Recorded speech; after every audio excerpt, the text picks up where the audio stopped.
Whoa, we are back. Yeah, we are. We have made it back after intentional, unintentional vacation. Definitely unintentional. You know, before we even get into anything, I do want to say thank you, and I also want to say sorry. Okay? Okay. I want to say thank you to everybody who has reached out in concern about our absence. No, thank you, because I received some death threats. I received a lot of death threats. I received a lot of support. I received a lot of everything. And I didn't, you know, and this is actually where the sorry comes in, because I'm beyond thankful that everybody was so concerned. I honestly, like, it's one of those things, and this is how I know, I'm a little toxic. Naturally. I think we all are, just to a certain extent. Nah, but everybody don't want to stand on it. Everybody don't want to admit it. Okay. And this hiatus, this quick break that we took, exposed me to me. Okay. You found out about yourself. Yeah, I found out real quick. You looked in the mirror? Because, you know what? A little sabbatical will do that. Yo, I like feeling appreciated, bro. Like, I like that shit. I was oh, wait, they want me? I was surprised. I was like, wait, you guys noticed? We were dropping, we have our thought stuff on the timeline. Yes, we were. Like, yo, are y'all okay? Like, yeah, I was getting tight. I'm like, damn, we trying to do a new show with me, P and Q, and they worry about the main joint. Yeah, I mean, naturally, like, the main thing is the main thing, right? Yeah. But yeah, I just want to say thank you for everybody who was concerned. Everybody was like, yo, where's the pod? Like, I didn't realize, like, so obviously, and this is how I know I'm a little bit toxic, because I took the people that always reach out to us for granted. Like, there are certain people who support us every single week, no matter what. Yeah, they comment, they retweet. Like, I wish I could remember their little screen name. Because you got to think too, like, whenever you have a favorite podcast, that's your escape from reality. Yeah, absolutely. Which is a part of people's routines, and you almost take it for granted, because we just, like last year, and I had to, you know me, I'm a Twitter warrior, Twitter thug sometimes. So I had to remind one of our listeners, like, yo, in 2024, we did not stop. Shout out to Kendrick and Drake, man. We didn't literally dropped over 50, like, that was a real thing. Yeah, it was coming to extra days. That was a real thing. We was doing a lot last year. We took it serious. Very serious. Yeah. But at the same time, I was pleased, and that's a wild word. I was happy to know that there are people who, the silent listeners, we talk about the silent listeners on the podcast. For real. And yeah, the silent listeners, they got really loud when we took this little 3-week break. So we sorry. I'm thankful for y'all, and I'm sorry for ignoring the fuck out of you. Because I saw every single left them for dead. I saw y'all. Every DM. Me too. And you know what I did? Y'all though. What'd you do with it? Oh, I left him right there. Yeah, I left him right there. I'm like, no, I appreciate that you guys thought about us, but we gonna get to y'all, you know. Yeah, I left it right there. Like, I left it right there. Some of them I left on red. Some of them I just kept close to the chest. Like, oh wow, you love me. I was like, oh shit, yeah. Like, I knew something was up when my friends started asking, like, yo, you lying? Yeah, that us. Homies is like, hold on, you not doing a pod this week? I'm like, damn, y'all niggas know this. No, facts. I didn't know you was tapped in. Like. I didn't know you was tapped in like that. Like, I realized I had a lot more friends that listen to this podcast in this sabbatical. Another thing I noticed before we get into everything, again, thank y'all for tapping in. We are back. Yo, what up, y'all? The E302 podcast is back. Yo. I feel like we are, and maybe I'll speak for myself. Now, Sinners, we didn't get to talk about it. There's a lot of things that we missed. Yeah. But a lot of people have now accused us, and I put us in there because we do this podcast together, of us being a part or closer to the Illuminati. Why would they think that? Well, speak for yourself. Man, listen, I ain't got Illuminati money. Don't do that. Word. You see me riding around in Maybachs, S580s, bust down chains every day like Shador. Then start asking questions. That's when you know something. You was the first nigga I knew with a Beamer, though. I'm not gonna lie. I was not the first individual you knew with a BMW. No, you legit were. I wasn't. Nah, Alex was the first person I knew with a nice Beamer. Okay. And then SaVon came along with a nicer Beamer. Okay. Y'all are trying to confirm these Illuminati claims? Okay. No. I'm trying to actively reverse them. I'm just saying, like, because we were able to, like, we were dark, really quiet. Yeah. Nah, OD. And that's like Illuminati-esque. It's like when Beyonce does Cowboy Carter, nobody know nothing about Beyonce, just like they ain't know nothing about us. You B. Wait, what? I am not B. Now look at you. Hey, we got to be Hive. Yeah. That's for sure. That's for sure. Now, on a serious note, though, I do. I did feel the love, and I do really feel appreciated. Like it was almost reinforced us or reinforced me at least. And my belief of just making sure like we continue to do this thing and like we have real support. And I know maybe because, you know, the media game is so weird and streamers really changed the game. I'm not going to say they fucked up the game. They didn't fuck it up. They just changed it. Just like anything else, evolution is a part of life. For sure. And I feel like that's what streaming did and other podcasters. And then who I will say fucked up the game is my guy, Joe. Okay. Joe definitely fucked up the game. Okay. For the dropping 19 podcasts a week. Yeah, he killing over That's there. a lot. He killing over there. That's a little aggressive, Joe. Mr. But like he's doing a lot. But what I will say is I do appreciate the people who find the time to tap into us. I always say, like, you know, you could be anywhere in the world, but you decide to listen to us. You're looking for us. You care about our thoughts. Like that shit is a really good feeling. And it just made me realize, like, yo, I still got mad work to do because I like that toxic shit. Like I like making y'all niggas wait for real. I don't think it's toxic. Nah, that's toxic. No, hell no. If your girlfriend hasn't seen you in a few days and she expresses that she misses you, that's not toxic, right? But you like it though. Yeah, I shouldn't want her to. I shouldn't feel good with you missing me. No, you should. Absence. You heard the quote. Absence makes the heart grow fonder. Absolutely. I want my shit to be fonder than fonder. I'm saying that's why you got to dip on your girl. Like we dipped on the listeners. Stupid, yo. But let's get to it, man. Gotta get to it. It's a little bit different. Definitely a little different. I know you guys. There's a voice that you might not hear right now. Yeah. That voice, of course, would be from Reggie. Oh man, there's been a lot going on, y'all. I just want to come out and say that Reggie will no longer be a part of the Need to Know podcast. That's my twin. We love her deeply. No qualms. No, no problem against her, etc. As people, we do things that we need to do. Yeah, you know what I'm saying. So, unfortunately, like I said, Reggie will not be a part of the Need to Know podcast. And it's not necessarily, it's not a bad thing, right? Like, I think one thing about life. I miss her already, but of course. And honestly, I can't wait to like be in a club in the hookah lounge and see her and my man and the Don Julio, like, you know what I'm saying? The tequila, all the vibes, all the stories that we told on the pod. Like, we'll continue to do that. Please make sure y'all continue to support her. For sure. You know what I'm saying? Like, it's all love. I do, before we get into like all the things that we missed, just highlighting her contribution to the podcast, to the growth, to the elevation. You know what I'm saying? Like, thank you. We won awards with Reggie. For sure. Yeah, I know everybody. Again, y'all was looking for the podcast and just making sure we did this the right way, letting you guys know in the right manner. Yeah. Letting things breathe a little bit. But like Alex said, it's all love. She also just recently had a birthday. Yeah, facts. You know what I'm saying? Me too. Oh shit, we missed your birthday. This happened. And Kieran. Kieran as well. Yeah. Facts. Damn. Festive time. Facts. Not so much. Oh damn, that should have been the reason why we was off, right? For our birthdays? Nah, I should have told niggas that would have been terrible. I should have told. I was like, nigga, you're lying, bro. I was because like, how long is the birthday?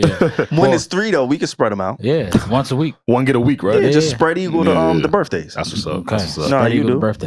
I don't know how I did. I stay out of the way and out of trouble. I was there for the first time. SaVon and Reggie did the interview. Yes, the interview. That was when she was such a natural on camera. Was that her first time? I don't know. On the podcast, that was during the time where the host just before COVID, I think. Yeah, and the host here, we were trying to do one-on-one interviews. We're not trying to, we did. Yeah. And we sought out to interview people that we felt interesting, who we wanted to speak to, who we had interest in, and Reggie was on SaVon's list, man. Absolutely, top of my list, so to speak. Not like. Yeah, man. Like I said, we want to make sure we, as individuals and also the audience and the community, continue to support her. She's going to continue to do amazing, great things. One of the things I always remember saying with people that I work with, I only want to work with people who I know are going to be great with or without me, right? Like, that's the dope thing about doing what it is that we do. There is nobody who makes us work together, Alex. No. Right? No. Like, nobody, like, when you go to your job, when you clock in, the people who you deem as coworkers, you did not choose them. It's like being born. There was no selection process. Choose. Like, if I had a choice to be born, I probably would have picked like not Diddy. Oh my God! What the fuck? What the hell? No, as your dad? No, I was thinking of somebody just rich and prominent. Diddy out the That's womb. the first name. Yeah, Diddy out the womb is crazy. Because if you really think, you could have said, and you said that with Jim hindsight. Carrey. He said that with hindsight. Yeah, facts. Yo, you good, bro? I was thinking of Black excellence. Okay, but at one point, right? Okay. LeBron James. Actually, There we LeBron go. is a really good example. There we go. Brown or Like, Mello? we don't pick our parents. We love our parents. As a dad, pick one. Brown or Mello? Who? Brown or Mello? He gonna go to this Capricorn, brother. Yeah, I gotta go, bro. I gotta do that. But I'm just saying, like, with this whole podcasting thing, like, we actually decide and choose who we want to work with, whether it be the people behind the scenes, on the camera. And one of the dope things about Reggie is, like, I always knew personally, she's gonna be great with or without the need to know universe. Yeah. And so I can't wait to see, what she continues to do. She played a really, really pivotal part in the podcast. Absolutely. Especially during the time where we were in a transitionary period. Yeah, for sure. Yeah, right. For sure. She came through, she held it down and became a fan favorite. For sure. Super funny. Yeah. I still think to this day she's a comedian. You know what I'm saying? So again, we just really wanted to give Reggie her flowers, salute her. You guys should do the same, man. Yeah, thank you for your time, all the time you put in, Reg. Thank you. No, you killed it. I ain't gonna lie, girl. A commitment. Yeah, legit. Like, because it's tough. We always talk about all of our different commutes from and where to. Facts. But like, she, it wasn't an easy commute for a lot of years, a lot of weeks for her to get here. So no bullshit. We do want to say thank you. We appreciate you, Reggie. Thank you for being a part of the podcast. Again, we're gonna continue to cheer you on, root you on, whatever it is that she does. You always have love with us, with our community, and again, anybody who's listening, please make sure y'all continue to just show love, show up for Reggie in the same way that y'all did when she was a part of the podcast. Just because she's not a part of the podcast does not mean she is not a part of us. You know what I'm saying? And she wanted to leave the audience with a message. Okay. She wanted me to tell you guys that she appreciates all the support and doesn't take it for granted. Being a part of the Need to Know was the biggest blessing ever and the best community ever. Thank you for laughing at her dumbass jokes. And y'all better continue. These are her words, not mine, y'all. Y'all better continue to support SaVon, Alex, Pierre, and Kieran, our producer. So, thank you again, Reggie. We appreciate you. Tap in with her. Show us some love, man. We gonna be here. The fellas is here. Yeah, man. You know, man. Talking the shit. And I also think it's important for us to talk about, like, the future of the pod, right? Yeah. Which I'm gonna be honest, I don't know. None of us do. But we here. That's the spice of life, though. Just kind of like, no, you're right, though. You know what I mean? You're right. Yeah, I do anticipate just talking to just more friends and more people that we want to become or be friendly with in that way, right? Facts. Like, it's gonna be fun. So thank y'all for rocking with us again. It just took a little bit of time for us to kind of figure out how we wanted to jump back on the ship, but we are here. We are on board. There's a lot of things that we missed. Yeah. Alex, I don't know where you want to begin. Now, you know what? I know where we can start. What's up? Oh, for anybody who's new to the podcast, I go by the name SaVon. Oh, shit. I'm going to leave. We forgot how to podcast. Yeah, I know, right? It's been a minute. I'm going to leave the SaVon for another episode. Okay. I'm going to step into a new shell. Oh, shit. I'm going to step into a new chapter, a new phase. Happy birthday, belated. Oh, thank you, man. Appreciate it. Yeah, happy belated, man. Alex. You finally 45, bro. I'm finally reaching my age, man. right? I finally caught up to you. He came in skinnier, too. I did. I've been on my shit, man. Okay. I've been on my shit. I've eliminated bread. Okay. Processed sugar. Thank you for the birthday wishes. For sure, of course. Yeah, man. I've become a new human. It's funny. I guess we all had a reset. I feel like yeah. Because a lot of people do fast and they do detoxes and all of these things, right? Like, is there something or somebody like draining your resources to get you so skinny? What?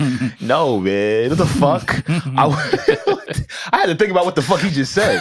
No one is draining me. I'm alive and well. Okay. All right. There isn't a tapeworm. Okay. There isn't a woman. No, like you just never know. It's parasites. I know, that's what I'm saying. There's a tapeworm in my system. All right. I've just consciously been thinking about my body. You know what's funny?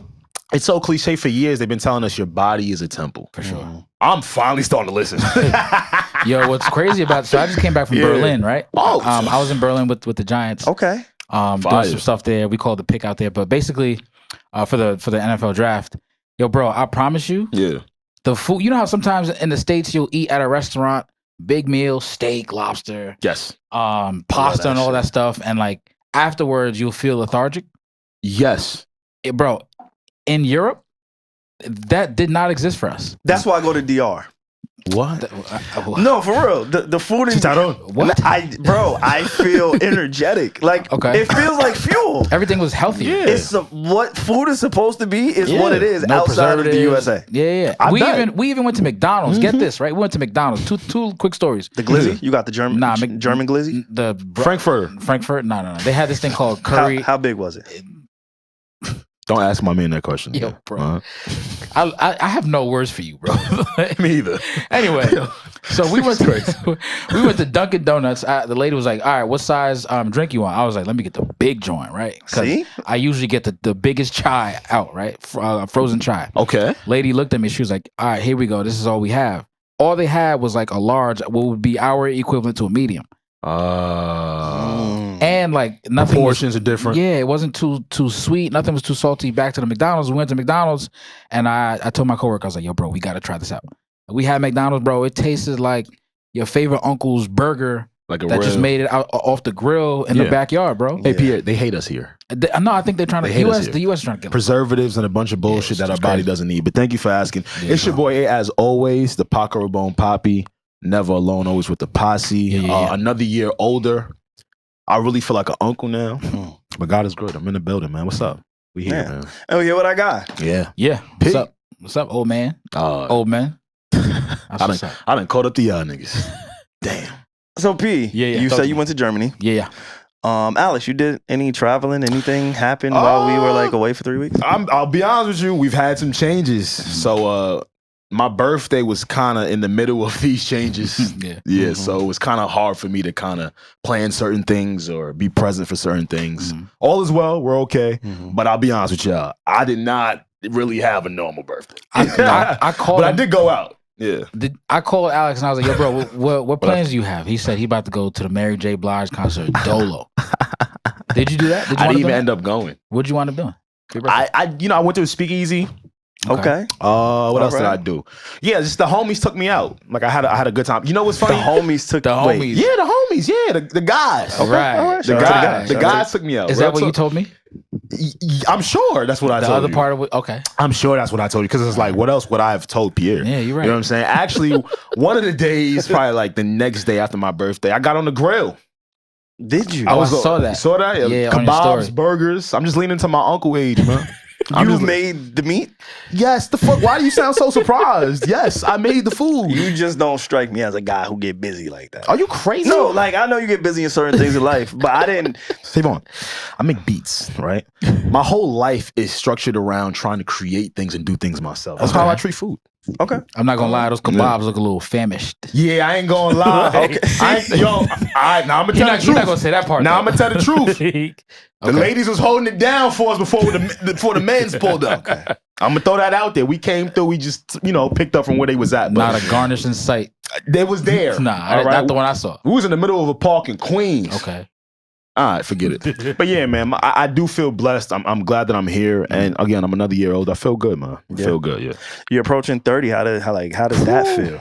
Oh my God! Because I remember what that felt like for me. And the dope thing about this podcast is we are documenting time in our lives in a different type of way, right? Like I always say, most prominent podcasts are people who were able to transition into podcasting, right? So you know them from somewhere else. Where us, y'all just know us from us, right? Yeah, you know y'all got to really grow up with us in a real way. Yeah. Shout out to Aaron the plumber in a real way though. In a real way. Oh, wait, y'all know about this shit? We talked about it on the last episode of Need to Know Podcast. You introduced us to what the hell? What the hell? Nah, I ain't do that. That was Rob 49. Yeah, I ain't do that day you introduced us to Burdusky, though. The Burdusky. The Burdusky. You got to keep the Burdusky. But yeah, you are approaching 30, and again, I know we got so much shit to talk about. And we'll get to it. I cannot wait to hear y'all draft on 100 men versus one gorilla. Oh, same. I just want to know y'all top 5, but you're approaching 30. Like, how do you feel, man? I've had so many deep thoughts. Even a month prior before my birthday. Like just approaching the age, I'm thinking to myself, I'm like, man, there are so many things that I feel differently about. I love the fact that I'm growing as a man. I love who I'm becoming as a man. And my thoughts are changing just for the future, right? Just what do I want things to look like down the line? You know what I mean? So I feel good though. I'm in the build. I think I look good for 30. I mean, you're not I'm not 30. You're I'm forcing the 30 on me. Look. Not even 30 yet. So, all right, real quick. Now, it's just us here. It's fellas. just us. It's just here. It's just Pierre, us. you're excluded from this. I love you, but this has nothing to do with you. Alex, Yes. it's on. Uh-oh. Me and you. What happened? The one-on-one. 2K? Who's first? 2K? I mean, you said you're approaching 30. Yes. I'm 1 year removed from 30. Oh, okay. Yeah, so Okay. what the fuck are you talking about? Life is progressing. Yes.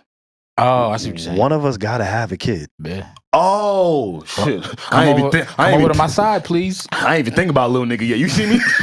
I'm over here like, what's he talking about? What? Who's first? I thought you were about to say married. I mean, you know. Wait, huh? I thought you were about to say married. Hold up. One of y'all got to get married first. Or second. Yeah. One of us got to do one right? of the one first. Yeah. Yeah. Nah, I think my brother SaVon is on the path to achieve all of these things quicker than I. Okay. Solely because he has a few years on me. I got a few years. Yeah, Okay. yeah. All So right. I do feel as if he's actually preparing as we speak. Okay. Have you seen Sinners? I have seen Sinners. Oh Have you? my God. So that's it? I have not. Not yet. What the fuck, bro? Why'd you ask me if I saw Sinners before if you didn't see it? Because the running joke online is if you haven't seen Sinners, Then you're you've a seen little it. too single.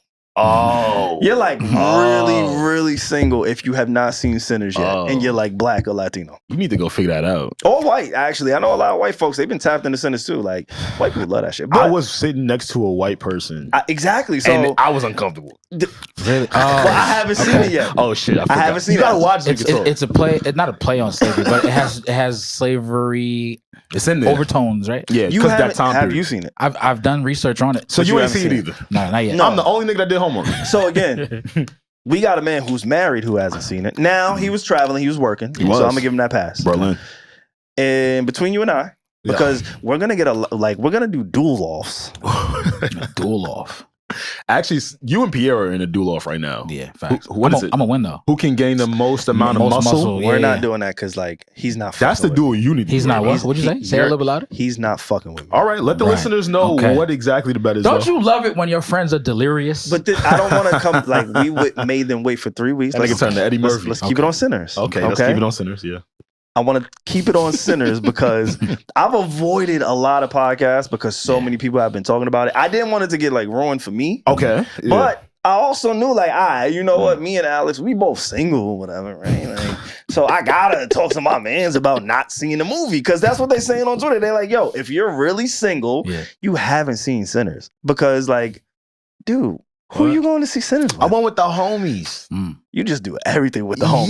Yeah, facts. Mary J. Blige, not a girl in sight, right? birthdays. That's how you stay out of trouble. We're gonna get to Shannon later. Okay. Hey, you know what? That was good. You're right. That was good. Okay. But I'll say this about Sinners. I was very excited to watch it because everybody else was hyping it online and they were calling it a 10 out of 10.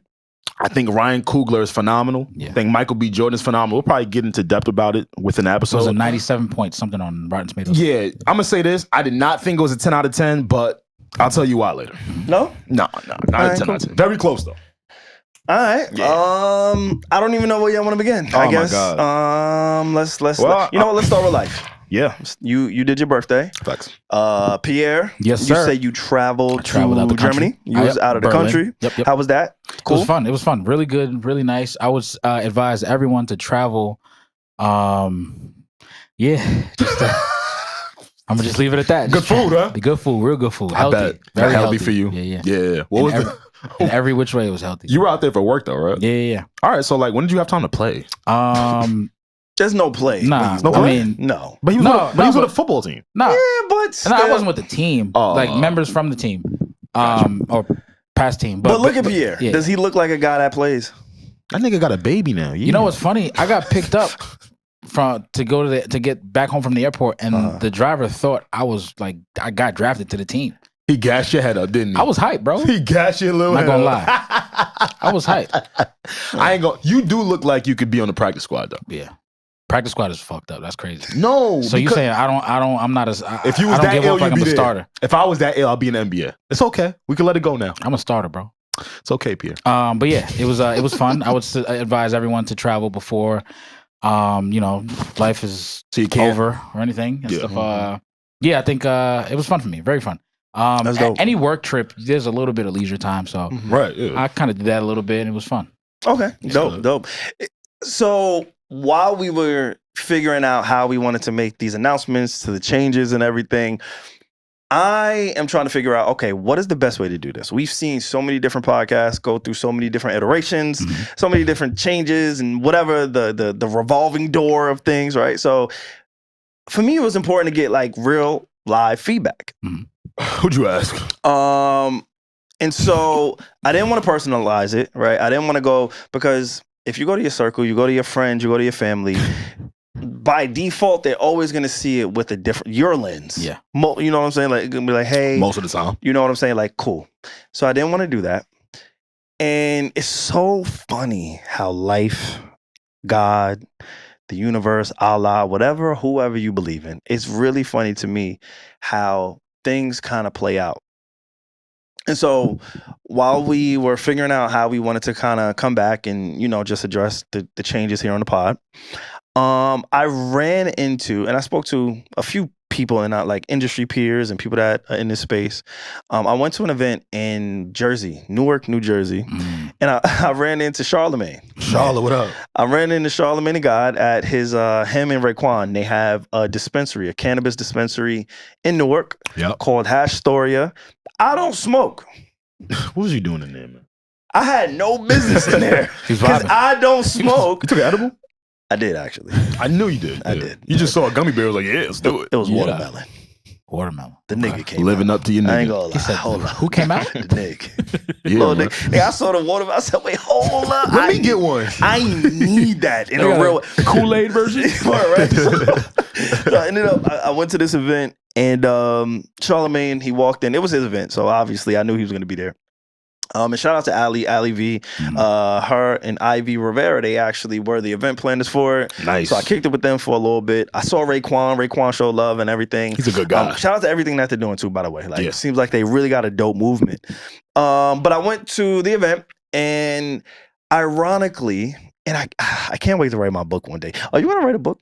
Yeah, somewhere down the line. You are? That's just gonna be wild. Yeah, why are you surprised? You gonna write a book? Why can't I write a book? We never talked about it. Why are you so surprised? If you gonna write a book, why can't I write a book? You know that nigga? You are? Bro, we never talked about it. I never talked to you about a book, and I still knew you would write a book. Alex gotta write a book because we all just realized he could finally read. That's crazy. That's crazy. That's you know what's funny? I'll tell you later. Say it. Nah, say it. I'm smarter than him in English. Who? That's a lie. Pierre? Not even close. That's a lie. Where does SaVon fall in this equation? This SaVon, that's my guy. Not with English. Maybe with math. Okay. English, I'm not fucking. Damn. Nah, not at all. I mean, SaVon, not me, right? That's my shit. Me too. I can't do math. That's why. Oh shit! You handle we're the same boat. The finances. Sorry, you forgot. Sorry about that. But anyway, I was SaVon's crazy. Yeah, crazy. So I went to the camp. Yeah, I ran into Charlemagne, and he was one of the first people that I told, like, hey, you know, the podcast is going through some things, man, and just transition. I was like, we're transitioning, and it's just going to be Alex and I. Right. And Charlemagne looked me dead in my face. Let go. What? What'd he say? He said, you better go get Reggie. I know he did. I know he fucking did. Yo, shout out to Uncle Charlotte. I said, wait, hold up. What up, man? But wait, Charlotte, what if, like, he said, nah, man, figure that thing out. Figure it out. You know what I'm saying? And in the back of my head, because when I seen him, he showed love all the time. And I thanked him. I said, yo, we appreciate all the love that you're showing your podcast, The Brilliant Idiots. Like, it's dope because you have no reason to do it. Yeah. Right? Like, he just does it off the love. So, when he walked away, I knew that the podcast was going to look different once we returned. Yeah. I couldn't live with myself knowing that he just bigged all three of us up. And you in there being phony. We was a man down. So Charlemagne was one of the first people I got to talk to. I spoke to briefly Mandy, some people from, I spoke to Parks a little bit about it. Nice. Elliot Wilson, and everybody just said kind of the same thing. It's like, you know what? This is what the media space is. Yeah. You know what I'm saying? Like the media space is, it's changes, it's phases, but once you have a community and an audience that rock with you, you owe it to them to keep it pushing. So that's just kind of where we are. I definitely feel a service to the community. Yeah. Again, I just remember being back in college and having to force niggas to listen to me. That was a bad time. Yeah, not even just with podcasts, just in general. Yeah. That was a bad time. Just in general. Just off the strength. Just off the strength. Like, hey, could you listen to me? The fact that people willingly do it each and every week, that's super dope. And it's so hard to procure not just community, but community across different platforms. Right. There's levity in that. Yeah, we have a lot on Twitter or X. IG, the listeners who, what do we call them? The silent listeners, silent supporters, who come out every now and again, show love, and then the YouTube community. So like you said, I'm glad we are, still rocking. Yeah. So do y'all want to draft who's gonna be on this 100v1 gorilla? Like, we want to give our starting 5, or do we just want to put ourselves in that situation? We have to figure out where everyone stands first. All right, because I'm speaking to certain people outside of work, at work, my friend groups, etc., and I'm getting mixed responses. So I want to know where you two fall on this. SaVon, go ahead. Where do you stand on this? Do you think 100 men could beat one gorilla? If I'm one of those 100, hell no. SaVon, what? Hell I could have told you that. Nah, I ain't gonna lie. Wait, hold up. Come on now. Wait, let's be serious. If I'm in the 100, yeah, I'm gonna be pleading with the. Yeah, I'm gonna start beating my. Start talking like a prom mate. His native tongue. Yeah, getting back to the roots. That's racist. Y'all better stop. Yeah, that was crazy. That's racist. Y'all better stop. My native tongue. You heard him, right? You heard him, right? What about 100 SaVons? Could 100 SaVons beat a gorilla? Nigga, 100 nothing is 100 gorillas can beat one gorilla. Pierre, okay, what do you think? I think 100 men can absolutely, unequivocally beat a gorilla. I absolutely second that. Facts. Are y'all crazy? Are you crazy? Okay, this is why this is a good conversation. We gotta really hone this out. Now, not just any 100. Facts. Okay. Let's be that part is very important. Let's be very clear. For sure. Let me tell you, and we're gonna do the draft. Let me tell you what's in my batch. 20 Samoan niggas. 26-8 niggas. Good stocks. 6'8" and over. Okay. 6'8" and over 300 plus. Okay. That's 40 right there. Okay. Okay. Then we gonna go get some long distance runners. We gonna need to tie that motherfucker out. Okay? Because the way I see it is, if we get enough strong motherfuckers, and this is the thing, there's gonna be some casualties, folks. Yeah, facts. All right? There's gonna have to be some sacrificial lambs. Yeah. I apologize now. But if you've been feeling a little sad, slide. Because, no, for real. Okay. The way I see it is, we gotta get on that nigga brain. We gotta get on his head. The extremities, the legs, the arms, the chest, he's too strong. Yeah. His teeth, he could probably pick up 1,800 pounds. Yeah, literally 1,800 pounds. I believe it. Yeah, I believe it. Yeah. I'm just guessing, but yeah, I can see that. Upper body. Upper body. And they're 4 to 10 times stronger than men. We don't got, thank you, Pierre. We don't got nothing down below the neck. We don't have nothing below the neck here. What we need to focus on is getting 20 Samoan niggas. Collectively, though. Exactly. Collectively below the neck, we good. Absolutely. So you said Samoan, you think The Rock could be the gorilla? Yeah, he in the 20. He's in the 20 though. He's a part of his clique. You don't even know. Go get the Uso brothers and them niggas. NFL linemen. Go get the bloodline. NFL linemen. Matter of fact, NFL D linemen, bro. Yes, perfect. Yeah. This is perfect.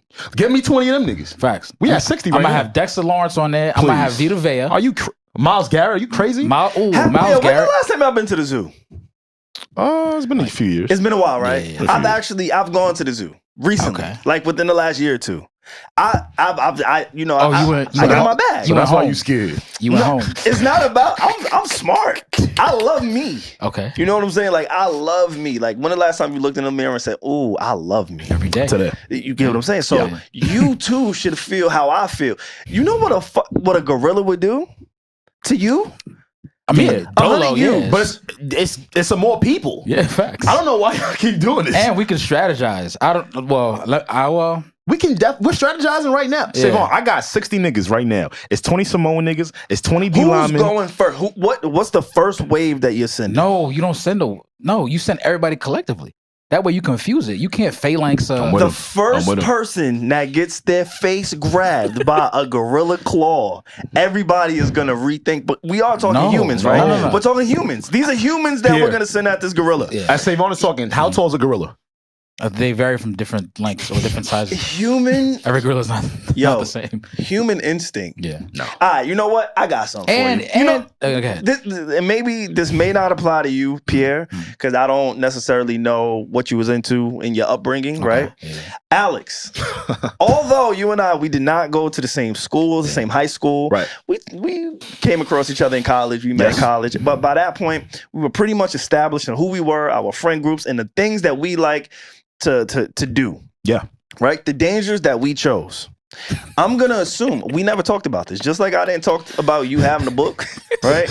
Like I never knew you wanted to have a book, nigga. Like why? Because I just didn't. Why can't I have a book? We just didn't. You're the only one that can write a book. He said you're not intelligent enough. Exactly. I said we didn't discuss it. Alex don't want to put words on paper. On a regular day, he don't think. Yeah, what the hell, bro? What the fuck? There's no activity going on in that his nigga brain. want to hear an album. He just like music.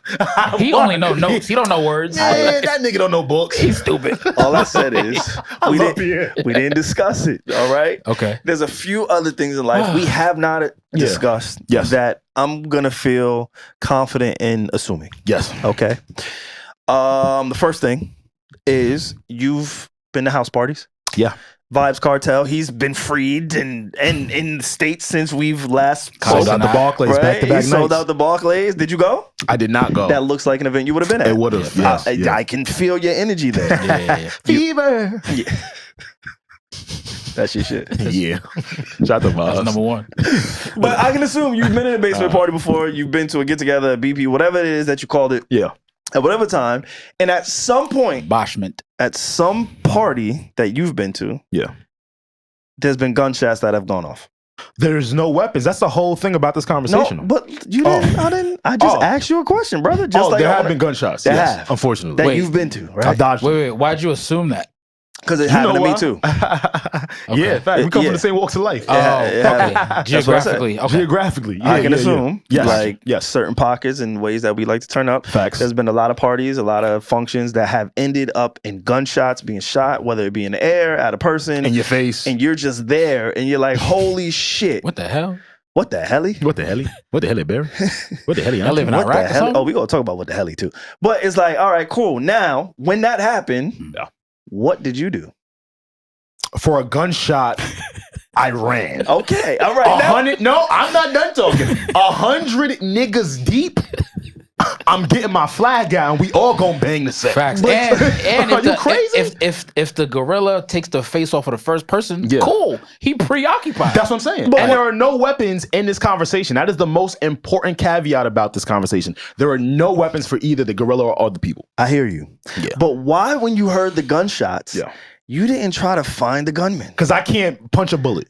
And you can't outrun a bullet. And you can't punch a gorilla. You can. Yes, you can. No, you can if you got 100 niggas. Well, no.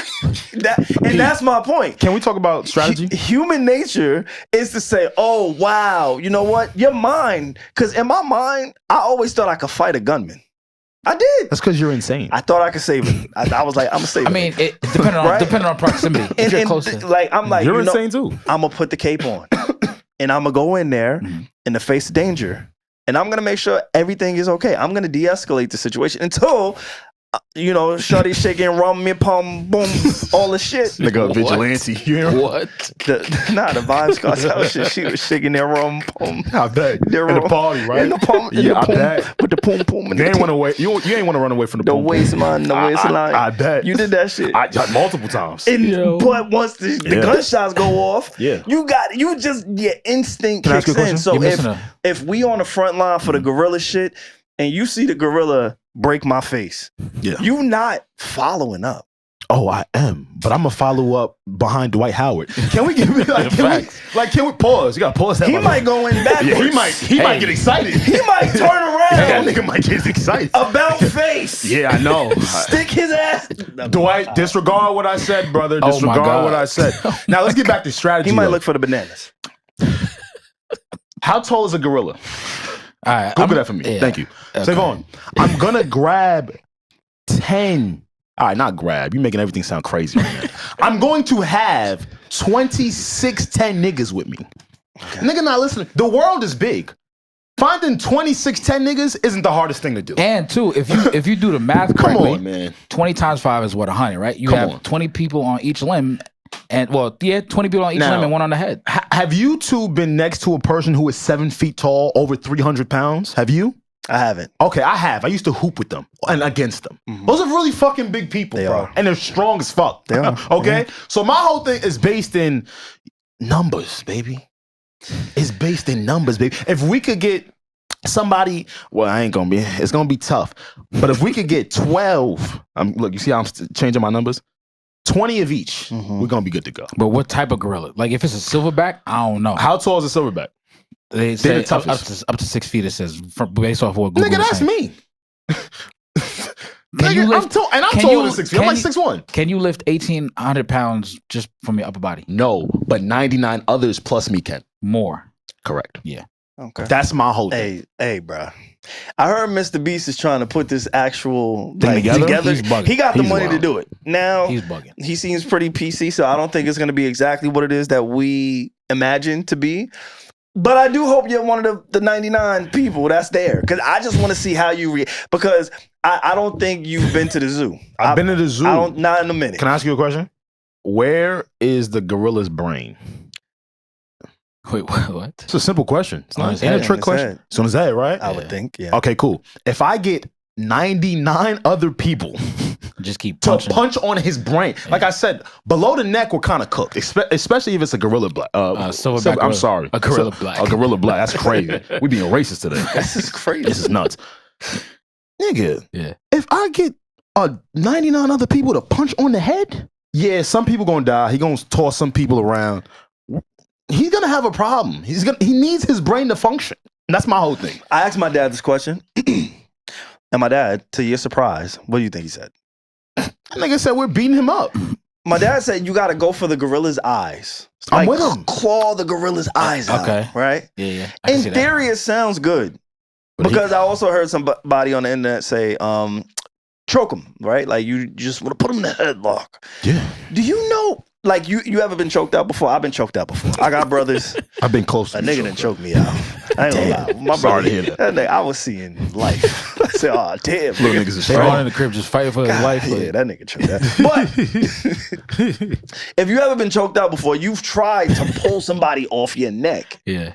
The brute force of a gorilla trying to fight for his life. So, like, you're not Hassan Whiteside. I'm about to start really naming motherfuckers. He couldn't even last in the NBA. Yeah, I know. Because he had to keep up with other people. He just he could work with people on this.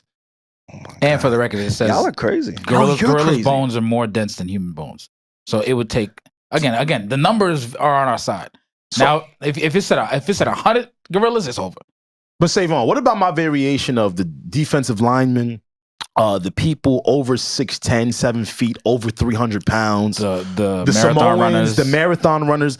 I'm talking some high level people. I'm with you. Yeah. If we just throw 100 random people, now I don't know. No, I'm with you. The marathon runners, I don't know. I would just need 100 strong diesel. Hear me out. Mm-hmm. He's key. He gonna get the gorilla tired. Come on, y'all. Like, okay. We've seen gorillas fight. And then we can move on. I have. Against each other. You don't want that, man. With 90, do you know what 100 people in this room would look like? Are you crazy? Yeah. I think a gorilla could clear this room. All right, easy. I guess it depends who's in the room. Yeah, there you go. Yeah. Okay. All right. If it's lightweights, it's over. Yeah, it's over. But if he's strong, then y'all seen Planet of the Apes? Yeah, I have. Caesar ain't playing with you, and he's not even a gorilla. Imagine Caesar in a gorilla body. You got no shot, gang. Caesar is every bit of 5'6". We'll be all right. This is toxic masculinity thinking y'all could beat gorillas. No, it's not. It really is. I think I'm actually being very realistic. I keep saying if it's 100 regular people, where do you go in the wave, right? Okay. If you got 99 this is a good dudes, question. This is a good question. Yep. There's 99 people that you handpicked from the athletes to the marathon runners, all the brute for all of the guys, the Samoans, everybody that you ain't got no Nigerians with you. What the fuck? Oh yeah, that's the other 20 I didn't get to. Okay, I only got to about 60 people. Okay, all right. Cool. Yeah. Alex is 100 out of the 100. Yeah. Where do you go? What wave are you in with this gorilla? Since you confident. For sure. You ever seen Squid Games? Yes. All right, cool. Remember the game when they had the gun out and motherfuckers went in waves? Yeah. And you gradually learned what you had to do along the way? Right? Oh, I see what you're saying. That's what I'm going to do. I'm going to be in the last batch of 20. Okay, I'm sending out all the defensive linemen. I'm sending out David Njoku. I'm sending. Oh, I forgot about David Njoku. Yeah, okay. It's certain cats I'm sending out. I'm in the last 20. And Joe, he can't even stay on the field. No, where Alex lost is you don't send him in waves, bro. It's all gotta at be once. everybody at once. You gotta confuse. But I only answered that way because he asked me that. Okay. Yeah. I just wanted to know where you fall out of the 100. If it wasn't waves, because I'm with Pierre, I think we should all attack together. If it isn't waves, I'm in the last 20. They done already killed people. They done already had some damage. Yeah. Now our last objective is to mash up your brain. Facts. And I'm coming for the finish. Nigga, I'm coming for the head. What? Me too. He said me too. I don't know which head, but okay. Yeah, I had to get a gauge on where y'all was at with it, man. Nah, me too. Cause I know, like, I don't. Yeah, man. There's enough. Like, there's other animals that maybe we may have a better chance at. Right? Like what? Like I think we might have a better chance at like a bear. Right? Now, so the thing about the thing about alligator. Bears, yeah, sure. Alligators on alligators in water or in the swamp, on land? New Orleans. Go down Louisiana. One gator, against 100 people. I think we gonna kill that. We gonna have gator nuggets by the end of that session for sure. Like we gonna be good. Like Parmesan.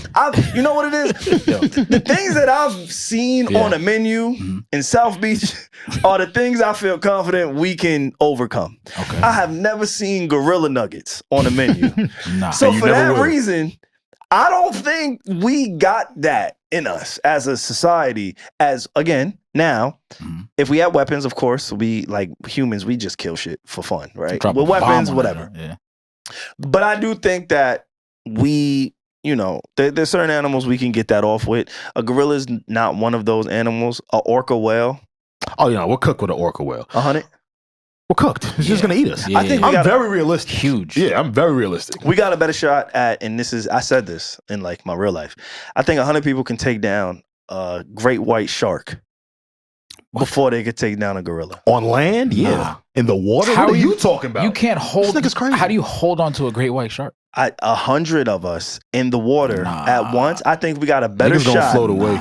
At a shark than we do a gorilla on land. You personally, know the outer layer of the skin of the great white shark is sharp as hell, and it's in water. Tell him, please. He missed National Geographic last night. Are you crazy? Did you go to social studies class? Let me be very clear. A 1-on-1, we're cooked. A 10-on-1, we're cooked. 20-on-1, we're cooked. Let me be like 30-on-1, every which way. Thank you. 100 v1. We're out of our element with proper people. No, I'm getting all the giants and heavyset people. It's a wrap. Bro, you put 100 Samoans and Nigerians in that water. That shark is man. Sushi. I'm gonna be honest with you, man. Just bare hands. We don't swim enough. From my side. My people don't swim enough. Okay, I'm just keeping it honest and real. Love them to death. Damn, this is at the rim, but I don't want to. You right there. I know. Be careful. I don't want to. Be careful. So you know, for me, that's a no go. What you thinking, SaVon? When Alex said that, what you know? You know what? I gotta take this from a micro, break it down to the macro level. Okay, because we on this podcast, we always, you know, identify what we are and where we come from. And so now we're down a man, okay? Down a woman. A woman. Miss you, twin. And so I want to keep it in the same perspective. Yeah. We have Alex, who is the Nigerian representative on this podcast, Nigerian brother. Yes. So I want to, you know, they always say black people divide each other. I'm going to play into that real quick. Oh, shit. We're going to divide some more black people. Buckle up. Yeah, I'm part of the problem. You're part of the problem, man. If now, I want y'all to be honest. Okay. If we had 100 Nigerians, 100 Haitians. Oh, yeah. And you know, I'm slave descendant, so just black America. I don't know. I think it's safe. That counts for I think it's something, safe to say we all are in this room slave descendant. No, for sure. Yeah, but like definitely safe to say. I don't know where my family's from. And 23 and me going there. Yeah, so he'll never know. I'm gonna just say, just black American. Okay. Yeah, black American, Haitian, Nigerian. Right. Now again, we all one. The diaspora. But for this exercise, I want us to rank the success rate from the Nigerian, Haitians, and black American against a gorilla. It's easy for me. Go ahead, Alex. What you think? Now let's break this community up a little bit. What? Yeah. I'm always rocking with my people. Are you crazy? Haiti Nula. We started black people overthrowing slavery, bro. What the fuck does that have to mean? We all fought for our independence. All right, can we all agree Black American is probably third? Yeah, y'all. No, yeah. We cooked. Yeah, I don't know, man. Without weapons, we done. Cotton. Yo, wait. You know, it's been a few. People was tough back then. Let's not sit here and act like motherfuckers wasn't tough. Motherfuckers was tough. They had thorns on it. Come on, man. We miss mad and other outside. things. Yeah, we out. It's fine. You guys let us know in the comments what you think of this discussion because I'm very curious to know. We not being 100. I'm sorry. We not being 100? No, you not being 100. You keep thinking about it's a 101. What about 100 gorillas? Oh, we're cooked. It's over. I keep trying to tell them I'm being realistic. It's over. SaVon, I want you to think about. You know what they say about people that are really tall? Mm-hmm. And again, I don't believe this. Do your own research. They say those are like descendants from like giants. Right? Like that's in your, it could be in a lineage somewhere. Okay. Right? If I'm wrong, I didn't fucking bring this shit up. My whole thing is I want you to think about 40 people that are 7 feet tall, at least 350 pounds that we can find across the country. You can knock a 7-footer that's 300 pounds out. Yeah, but there's, you know that, right? I know, but there's 39 I believe in you to do that. I know, but there's 39 more, bro. Like, what the fuck? Wait, where you getting 39 from? Oh, he said 40. I said 40. Oh, okay. I said 40. You know, my batch. Like, I know. Okay. Like, me and you, we've been outside before, bro. Like, I know what it's like when things get aggressive, people start acting stupid. Like, I've seen the look in your eyes where you ready to knock like 4 dudes out at once. Yeah. So if you can knock out 4 7-footers, a gorilla could take down 40.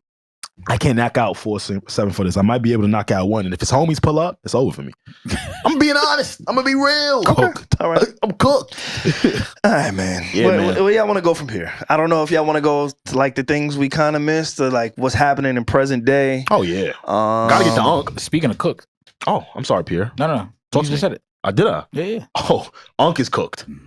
Oh man, it appears. I never like calling him Unk. I ain't gonna be like I know hindsight is 2020. I know you know history. It's easier to say that now because of all that he's going through. But I ain't never really like that shit, man. Like he ain't my uncle. I don't subscribe to just uniformly just nicknames.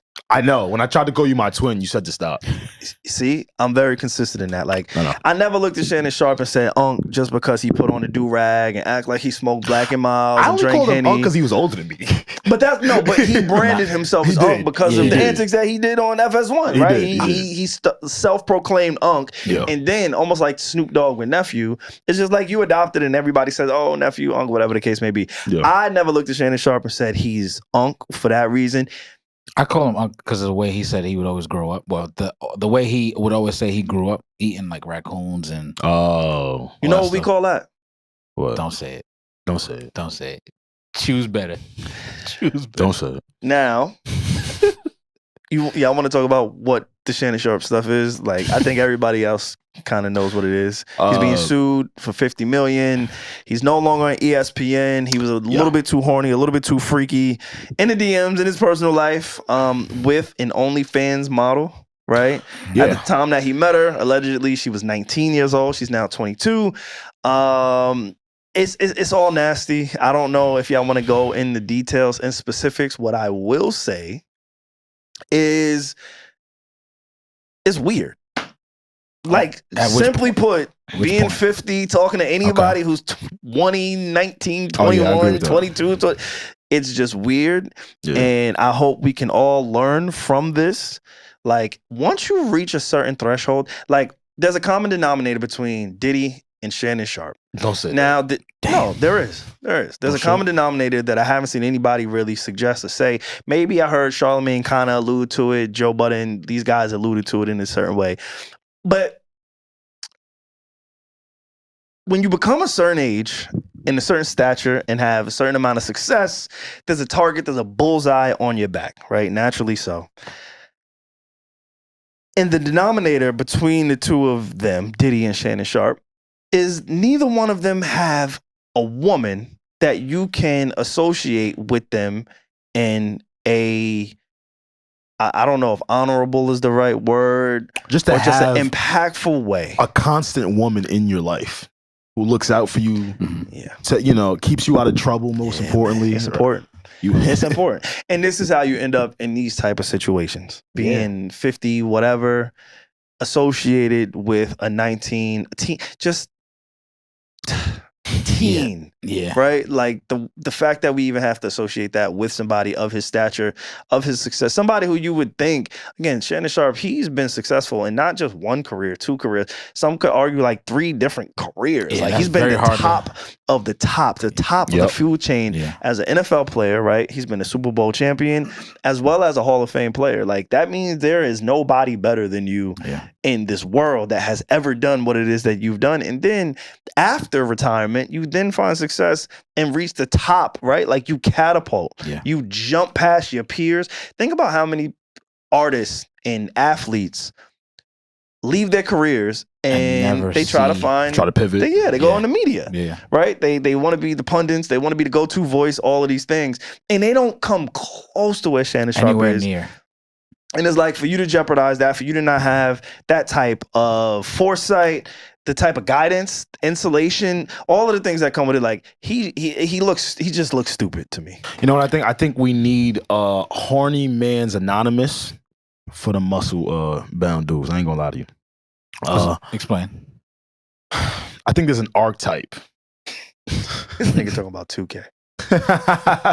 I just think there's an archetype. Real shit, right? I'll speak more personally. When I work out, when I do the calisthenics I was telling you about, when I do my home workouts, when I'm doing push-ups, sit-ups, planks, etc., I naturally feel a libido boost. Okay? Wait. Hold on. What happened? Let's slow this down a little bit. So you get horny when you work out. That makes sense. Yeah, wouldn't a doctor tell you if you receive like a morning wood if you have those urges that you're healthy? Those are like a clear indicator for being healthy. That's in the morning. You said when you work out. Yes, I do. Okay. I think he means when it's a part of his regimen. It's a part of his routine. I don't think it means literally as he's doing push-ups, he's doing dick-ups. No, it is. I ain't gonna lie. I feel my libido going that's up. That's what I'm trying to understand. He said his dick get hard when he... I didn't say my dick get hard. You said that, little freak man. So what's horny? I said my libido goes up. Okay, I'm gonna let you finish. Thank you. Yeah, just let me land, right? Okay.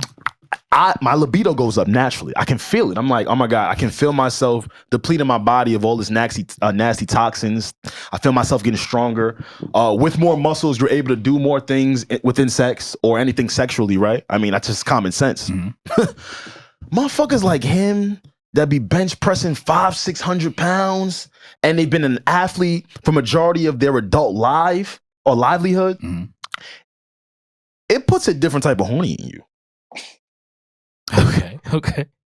People that work out a lot are horny a lot. It's not a bad thing.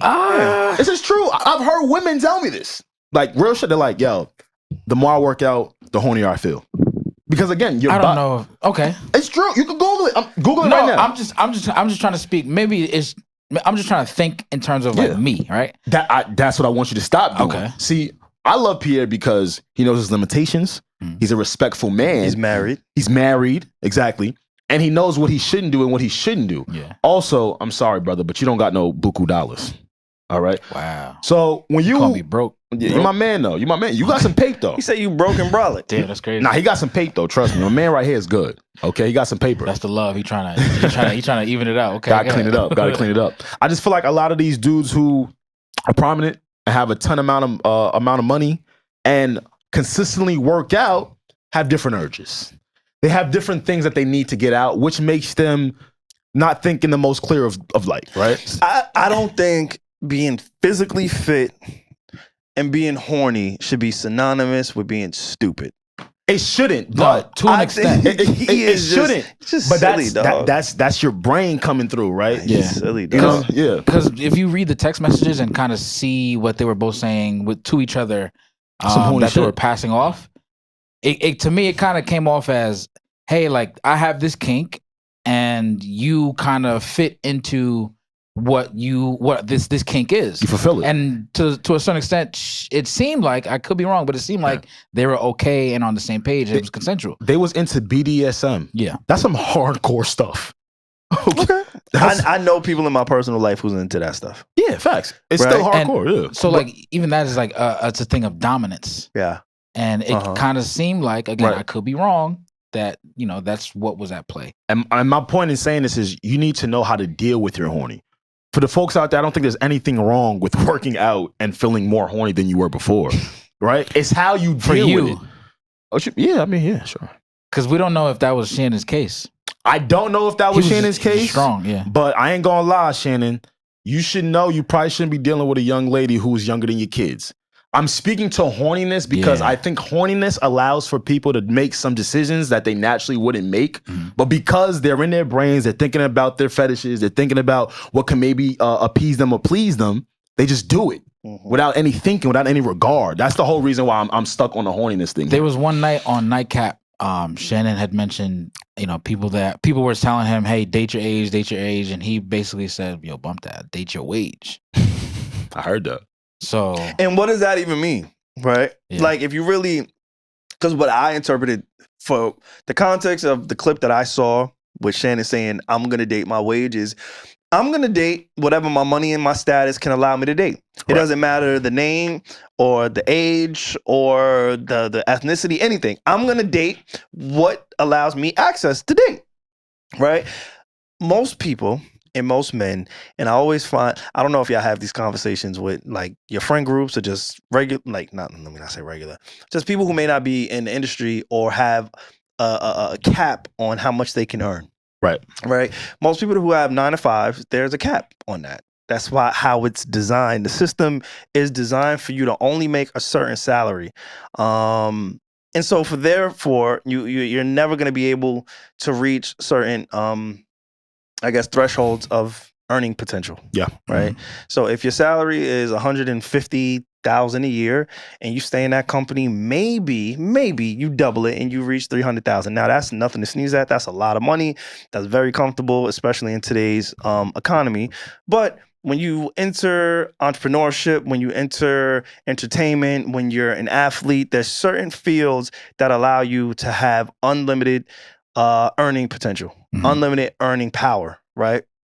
And for people who are in those industries, whether you're on that sliding scale of being towards the top earners or the bottom, right? If you're in that space, it just puts you in a different conversation, right? Yeah. Like I'll give you an example, right?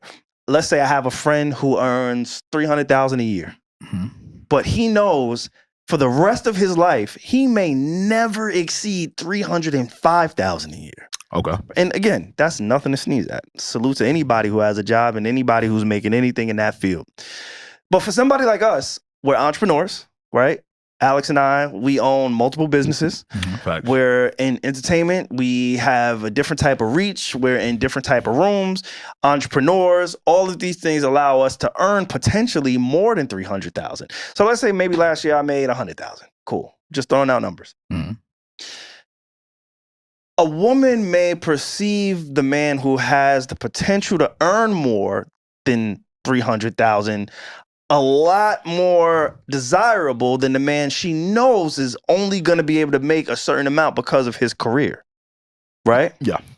So when I hear Shannon Sharpe say, I'm going to date my wage, not my age, is basically him saying, I can afford to date whoever because I can make whatever, and whatever I make is going to attract all different types of women who are going to be interested in me no matter what I make, right? That's what I took from that comment. I'm going to date my wage. Okay. That makes sense? No, it makes a lot of sense. I also think that's the problem for him. And that's the problem with a lot of people and a lot of men. And I don't even think we got to go too deep in this, right? Like, I don't want to get into whatever he's in, kink, shame, none of that shit, right? Like, if you in...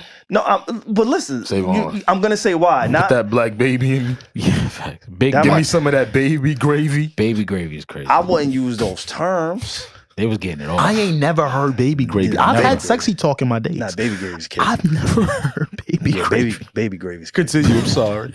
But I'm just saying, like, because I don't want to, and it's almost like the grace, like we made kind of jokes about Dwight Howard a little bit earlier, but it's almost like with Dwight Howard, like when he was pretty much outed on what he likes in his bedroom. He went everywhere. He didn't hide. He said, yo, what I do in my bedroom is what I do in my bedroom. Like, leave me alone. I'm still great at what it is that I do. It was consensual. I didn't hurt nobody. This is who I am. This is what I like to do. Stay the fuck out of my business. I think if you have some of these kinks that may not be deemed as normal to society, I think that is okay to have your kinks. What I don't think is okay is including some type of power dynamic within that. Yeah. Where I'm a 50-plus-year-old millionaire, you know, one of the biggest voices in media. Media is probably the most powerful conglomerate, like, you know what I'm saying? Like, just visible in that way. $100 million is on the table. I think that's where it gets tricky for me. It's like, all right, dude, you 50, you can go find a 40-year-old, a 30-year-old who may be into the same things that you're into. Yeah. I think it just gets weird when we start talking teen and early 20s. I agree. And that's why I'm like, you know what? I don't know how much empathy I have. And again, I'm not trying to indict anybody, but it's weird for me. Like, even as a 31-year-old, I don't want to talk to nobody who's 21, 20, 19. Like, I don't, yeah, it's just tough for me to understand that from Shannon. What do you make of Tony Busby being the lead prosecutor? Oh my God, he's terrible, man. He got to hustle. Everybody got to hustle. He's figured it out. And he's also won some cases from back in the day. Yeah. There's a lot of people confused as to why he still continued to do what he does. He has won some cases. What that sounds like to me is certain people just settled, right? Yep, didn't want their name attached to anything, even if they were innocent of whatever was accused. Yeah. They're like, you know what? Let me just immediate backlash. Exactly. Because now it's really hard to scrub the thoughts of people. Yeah, for sure. Right? It's impossible. It's impossible. Once it's out, it's like you can't regress. It's over. Even regardless of what you do in court or what comes out, whether you be guilty, innocent, it is very hard to scrub the thoughts of people. And Shannon did confirm through him and his counsel confirmed that they offered her and Tony Busby $10 million initially, and they said no. Do we know what the $10 million was for? I think a part of what she's alleging is that trigger warning, guys, that Shannon raped her, anally, and just did things that she didn't approve of, right? And I think the conversation around that really is consent. I think one of the text messages from her read "no" means no. Yeah, so once you get into that type of rhetoric, it's tough. Yeah. That's a tough one. Even when you're having a kink, that's why things are so it's real tough these days, man. Yeah. The court is going to read big black man gonna strangle white girl. Yep. Right? And hear it. Yeah, he said it. And not understand the context of the kinky relationship that the two of y'all share. Yeah. Right? That's why it's so tough. Because you're saying even though that might not have been part of the conversation at the moment, the whole general sense around the nature of their relationship could have warranted that, and that's in that light. Yes, the possibility of that being a thing, I could understand. The court is going to look at, whoa, you're going to choke her, and not understand the context of y'all's conversations. Yeah, that's why all of that stuff gets very tricky. The thing, again, I'm still kind of just figuring this whole thing out too, and just trying to see what makes sense to me in my brain, but as I'm hearing the audio tapes or the voice notes and how they were talking to each other, it was kind of off-putting for me for her to have that conversation, I'm assuming on the phone, and then like having another phone right there and just kind of recording, almost baiting him in a sense. Again, I could be wrong in what I'm thinking, but this is just me trying to make sense of what I'm seeing going on. And a lot of people are trying to make sense of it, but this is why I just stop at, you shouldn't be talking to nobody in their early 20s that ends in an age that ends with teen. Like, that's just what it is. Like, you can avoid this in so many different ways. And, I don't know. And he's handled this horribly. Yeah. From the video, I know he's still trying to work. I know ESPN, they said, hey, we're going to put him on ice. Stephen A. Smith, his guy, right? Stephen A. Smith was a very pivotal person who got him over at ESPN. What do you think about? After FS1, what happened with Steve? What I meant? Steve is great. He got on his podcast and was kind of like... Steve got up there like he never worked with that man. Low key. Yeah, he did that. Low key. I ain't gonna lie. What the fuck? He did that. He did Damn. That. I get the fact that he had to report on it, especially because... No, he didn't have to. No, he had to. It's okay. Because it'll be the elephant in the room. Yeah. Right? Stephen A. Smith does his show weekly, however frequently he does it every week. It's gonna be the elephant in the room for the live chat, for the people listening. You could... That was a strong disassociation. I'm not gonna lie. If you read through the whole, if you listened through the whole thing, it was crazy, bro. What you mean? like everything Stephen A. Smith was saying. He was kind of playing. Yeah, go ahead. My biggest qualm was that he mentioned speaking to the higher ups at Disney and what they were planning to do. That was really my only qualm. I'm like, what Stephen A. Smith is a company man. Yeah. Oh, for sure. He is the definition of a company man. Yeah. Like, that is what it is. I don't want to make it anything more than. I don't want to make it anything less than. He makes it known. I am a company man. I'm about my bag. I'm about me. I'm about my career evolution. Like, that is how Shannon Sharpe even ended up at ESPN. Is because Stephen A. Smith shouted from every mountaintop that he could, hey, I want Shannon Sharpe on First Take. So whatever we have to do to get Shannon Sharpe on First Take, I'm willing to stick my neck out there and I'm going to do it. Like, this is very on brand and in character for Stephen A. Smith. No. What do you mean no? Yo, if you're my boy, let me not put it on They're not boys. Yeah, that's important to know. And that's the problem. Yeah, they're not boys. Okay. Remember, he was just at Fox. Right? True. They were just competitors. They were just direct competitors, right? Yeah. Meaning they had a similar style debate show. Yeah. Both of them did debate television on major sports networks at the same time slot. They were direct competitors. They were not boys.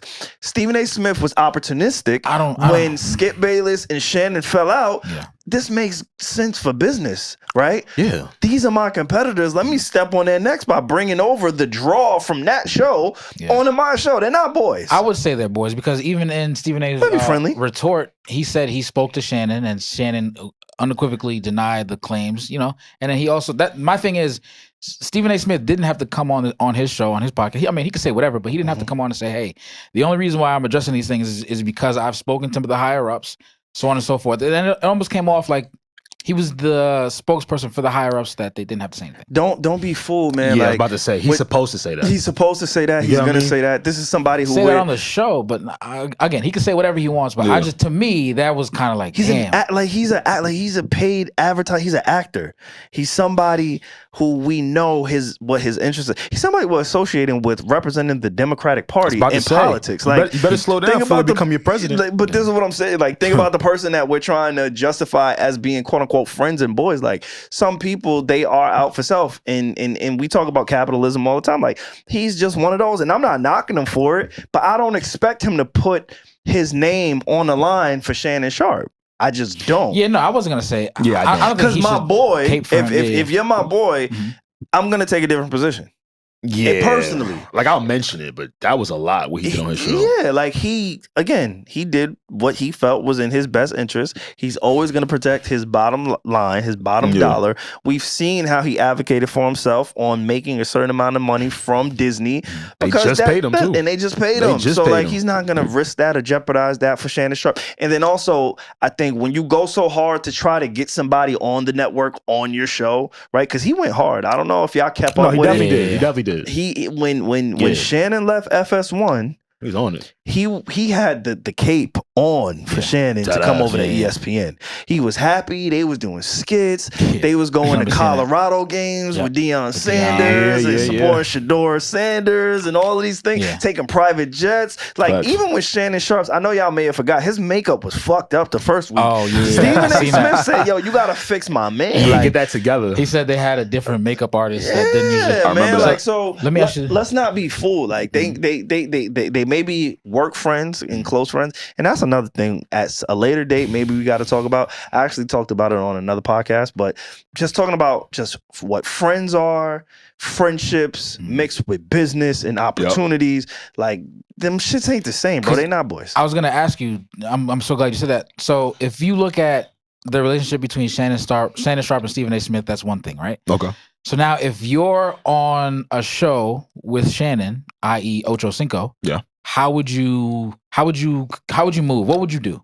Would you still stay on Nightcap? I mean, until like things. You mean in terms of like them having a friendship together, or both. Everything that Shannon's a part of, business and friendship? Oh no, if Ocho know what to look at. Okay. Ocho, my guy too. I can see Ocho being close to Shannon or forming some sort of a relationship with him over however long they've been, doing Nightcap. And they probably had a relationship prior to the show. I would just speak to us not knowing how deep that goes. You know what I mean? Yeah. And if anything, again, that is one of Ocho's streams. Yeah. Right?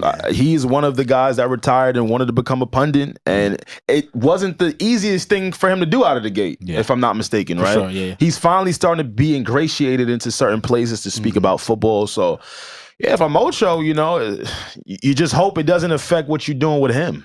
I think the overall message for me is date your age and not the concept of whatever it is your wage is, because then we also got, and we don't got to stay too long on this because we got mad shit to talk about. Yeah. But even the Bill Belichick situation with his girlfriend, his 24-year-old girlfriend, Bill Belichick, is 70 years plus. I ain't gonna lie though. You seen the dynamic between the two of them? I did. She runs him. Oh, she runs that man. Y'all watch Billions? Yes, I do watch Billions. Yeah, facts. Yeah, I did. Yeah, facts. I love Billions. I want to say Paul Giamatti. Yo, the actor. GOAT. I think he's top. I think he's top 30 all time. Up there. Actor. I'll put him up there, top 30.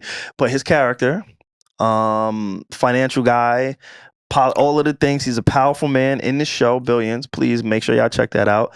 But in his private life, he likes to be dominated. He's yes, he does. We talking his BDSM stuff. Yeah. In the show, he wants people to step on his balls. He wants to be tied up. He wants safe words. He wants to be restrained, because in his day-to-day, his everyday life, his character is so powerful. His character makes so many major decisions that his escape is being submissive. And his escape is just sitting there and taking whatever this beautiful woman gives to him, his wife, whoever it is, gives to him. And it reminds me a lot of Bill Belichick. Personally. Yeah, no bullshit. That's a great parallel, because we were accustomed to seeing him in a very stern light, right? Like, I've never seen Bill Belichick smile so much. The fuck? She got around him and it's all smiles. It's as if she's his manager, his anything, his go-to person, his right hand. So though there is a very big age gap, the dynamic between the two of them is so interesting. And what's funny is, interesting. we never ask, how do they meet?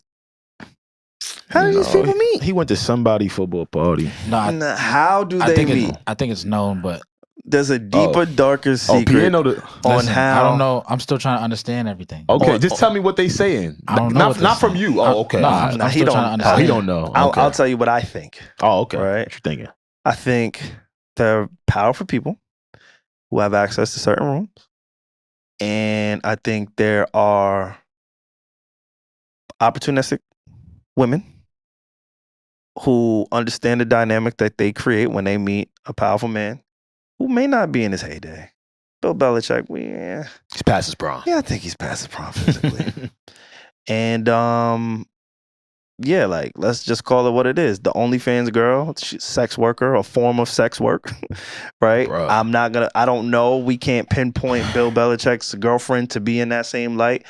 But it's like, come on, dog. Bill Belichick isn't walking into the grocery store meeting this 24-year-old girl, and it's like, oh my God, you're the love of my life. No, there's an exchange there. Whatever that exchange is, like, let's just be honest. Like, I think Shannon Sharpe's bodyguard said, "Fuck the NDA," and I'm paraphrasing, but he tweeted, "Fuck the NDA. Shannon Sharpe met this OnlyFans girl at a Diddy party." That was real, yo. Yeah. I saw that. I just didn't know if it was real. Is that why Cat Williams and Monique were hinting? I don't know. We don't know. But you look at these things in hindsight. And then we think of like the Jeffrey Epsteins, right? The Jeffrey Epsteins, all of the lists that are being, we still haven't seen the full complete list of everybody who was going to Jeffrey Epstein's island and all of these powerful people. Like, you get to a certain level where you're in these different rooms and these different services and parties and gatherings and people and dynamics and money and exchanges. Like these are things we're just not really privy to. But I feel like we're being, what's the word? I'm gonna be careful with my words. I feel like they're kind of dangling a carrot in our face on letting us know, hey, this is a possibility, but they're not necessarily pulling back the curtain. And then whenever we kind of get a little bit closer to what the truth may be, they send 6 feminists to space. Yo, what? Nah, they touched it and came back, bro. Wow. We missed that. We did miss that. I ain't gonna lie. Who they sent up there? Gail. You know what's funny? I saw Gail at my job 2 days before that happened. You chopped it up with Gail? I did. Shout out to Gail. How was that? She's great, man. She's looking good for 70. Does she? She's how old? Word? Yeah. She's 70? I know you're not supposed to tell women age. She told me, so that's why I felt comfortable saying she looked good. Wow. Yeah, You like her? I love Gail. Gail's great. What was her energy like? Why was she even at your job? Gail, she has a show at Sirius. I think it's underneath Andy's Andy Cohen's. Yeah, Andy Cohen's station or radio.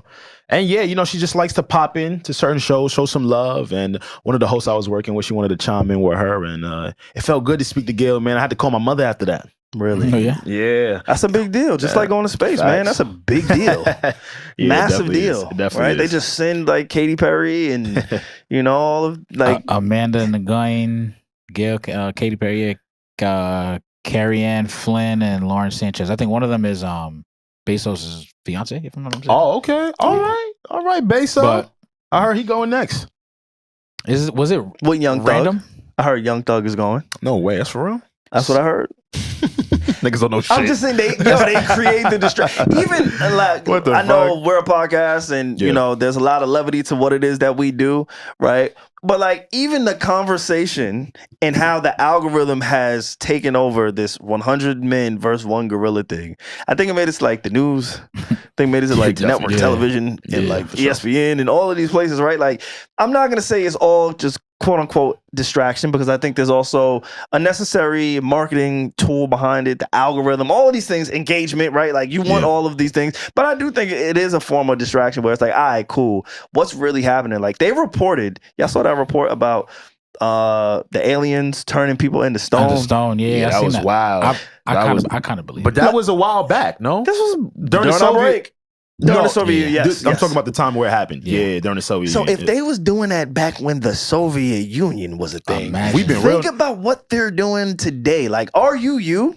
Nah, but we've been real nice to them, right? We've been doing a good job. Like they ain't turned them niggas into stone since the Soviet Union era. Damn, we doing all right. I ain't gonna lie to you. I think they probably turned some things into stone. We're just so distracted. I'm okay with distractions and programming. I think there's too many people that would literally go insane. I don't think there are enough. In what sense? If it weren't, if we as people knew everything that was going on, within the government, within things that have been covered up. Look at the internet now. I'm telling you, they're already cooked out, and they don't even know what's the real shit. If you have a theory about anything, I don't think we'd. No matter how erroneous it is, you could find something to support your thoughts. We wouldn't be able to handle it. We're already overthinkers without knowing what the fuck happened. They just told us what happened with JFK. Right? They just dropped those documents. What is that? I didn't finish reading them. I'll get back to you. But those documents are available. You can go find those right now. So yeah, I'm okay with programming and distractions. It's okay, man. We do not need to know everything. Real shit. Some things though. Some things, sure, but it would turn into hysteria. Personally, I think it would turn into hysteria. I don't think people are prepared to know some of these things. I'd rather you tell me something and then let me decide on how I'd like to digest the information. That's the problem. Versus keeping something away from me. I think you not knowing is keeping you safe. And that sounds so fucked to say. I never thought I would be one of those people that's like that. But in my time on this earth, I've done my time with studying people. Okay. Right? And there's been things I've told people, and I've seen how they've obsessed over the smallest things. Like what? Give me an example. Bro, I don't know. It's a long lifetime. 100 men versus a gorilla. Look at what we're obsessing over right now, right? Imagine if we knew some real shit like the aliens. Yeah. How that would change our day-to-day. How paranoid we would be. Paranoia would fill every other country, man. I think it would start a war. Real talk. And then just blame it on the aliens. Blame it on the aliens. Yeah, so you know what I mean? I just think they did tell us it's real, though. They had studies. And that's enough. I'm surprised they did that, to be honest. Nah, they was running out of excuses. Like, what is this pill I see flying around? Yeah. I find it fascinating how every Monday the news cycle just changes. And we're on to the next thing. Like, absolutely. It never fails. Every Monday, what you were thinking about 2 weeks ago feels like a year ago. For sure. Yeah. You know what I'm saying? Like, and even the coverage of it and how we feel about it, like everything is just happening at such a fast pace. Like, nobody's talking. Diddy's trial is coming up. Yep. It's going to be box office. Like, that was a story that just took over. Office. You know what I'm saying? Like, and Cassie's testifying. All of this. People talking. People talking? Yeah, they talking. It's bubbling. It's gonna find its way to the algorithms very soon. It's bubbling. It's starting to bubble because, like you said, the trial's coming. And even like this whole Drake and Kendrick thing, I'm surprised it still has legs this far out after everything has been removed from like the beef, right? Like, you talking about the lawsuit or just? I think the lawsuit and just even because, and maybe if I worked at one of these places like X or Instagram, I would have better like knowledge on why. Yeah. But there's like stan accounts and there's fan accounts, and like at this point, I can tell which ones are organic, which ones are real, and which one are like conjured by marketing teams or just whatever. You know what I'm saying? Like you can just feel it. And I'm surprised that they last this long still. Like the other day, I don't really tweet often, but I tweeted that Sexy Songs for You is aging beautifully to me. Yeah. What? You were playing it in the studio today, and I'm like, yo, you be lying on this podcast. Wait, I just want to know when you gonna start telling the truth. No, what the fuck? Are you serious? I just told the truth. SaVon, I just told you the truth. Before our hiatus. That was mad long ago. I just told you the news cycle change every fucking week. I'm the news cycle. Your news cycle must change every hour.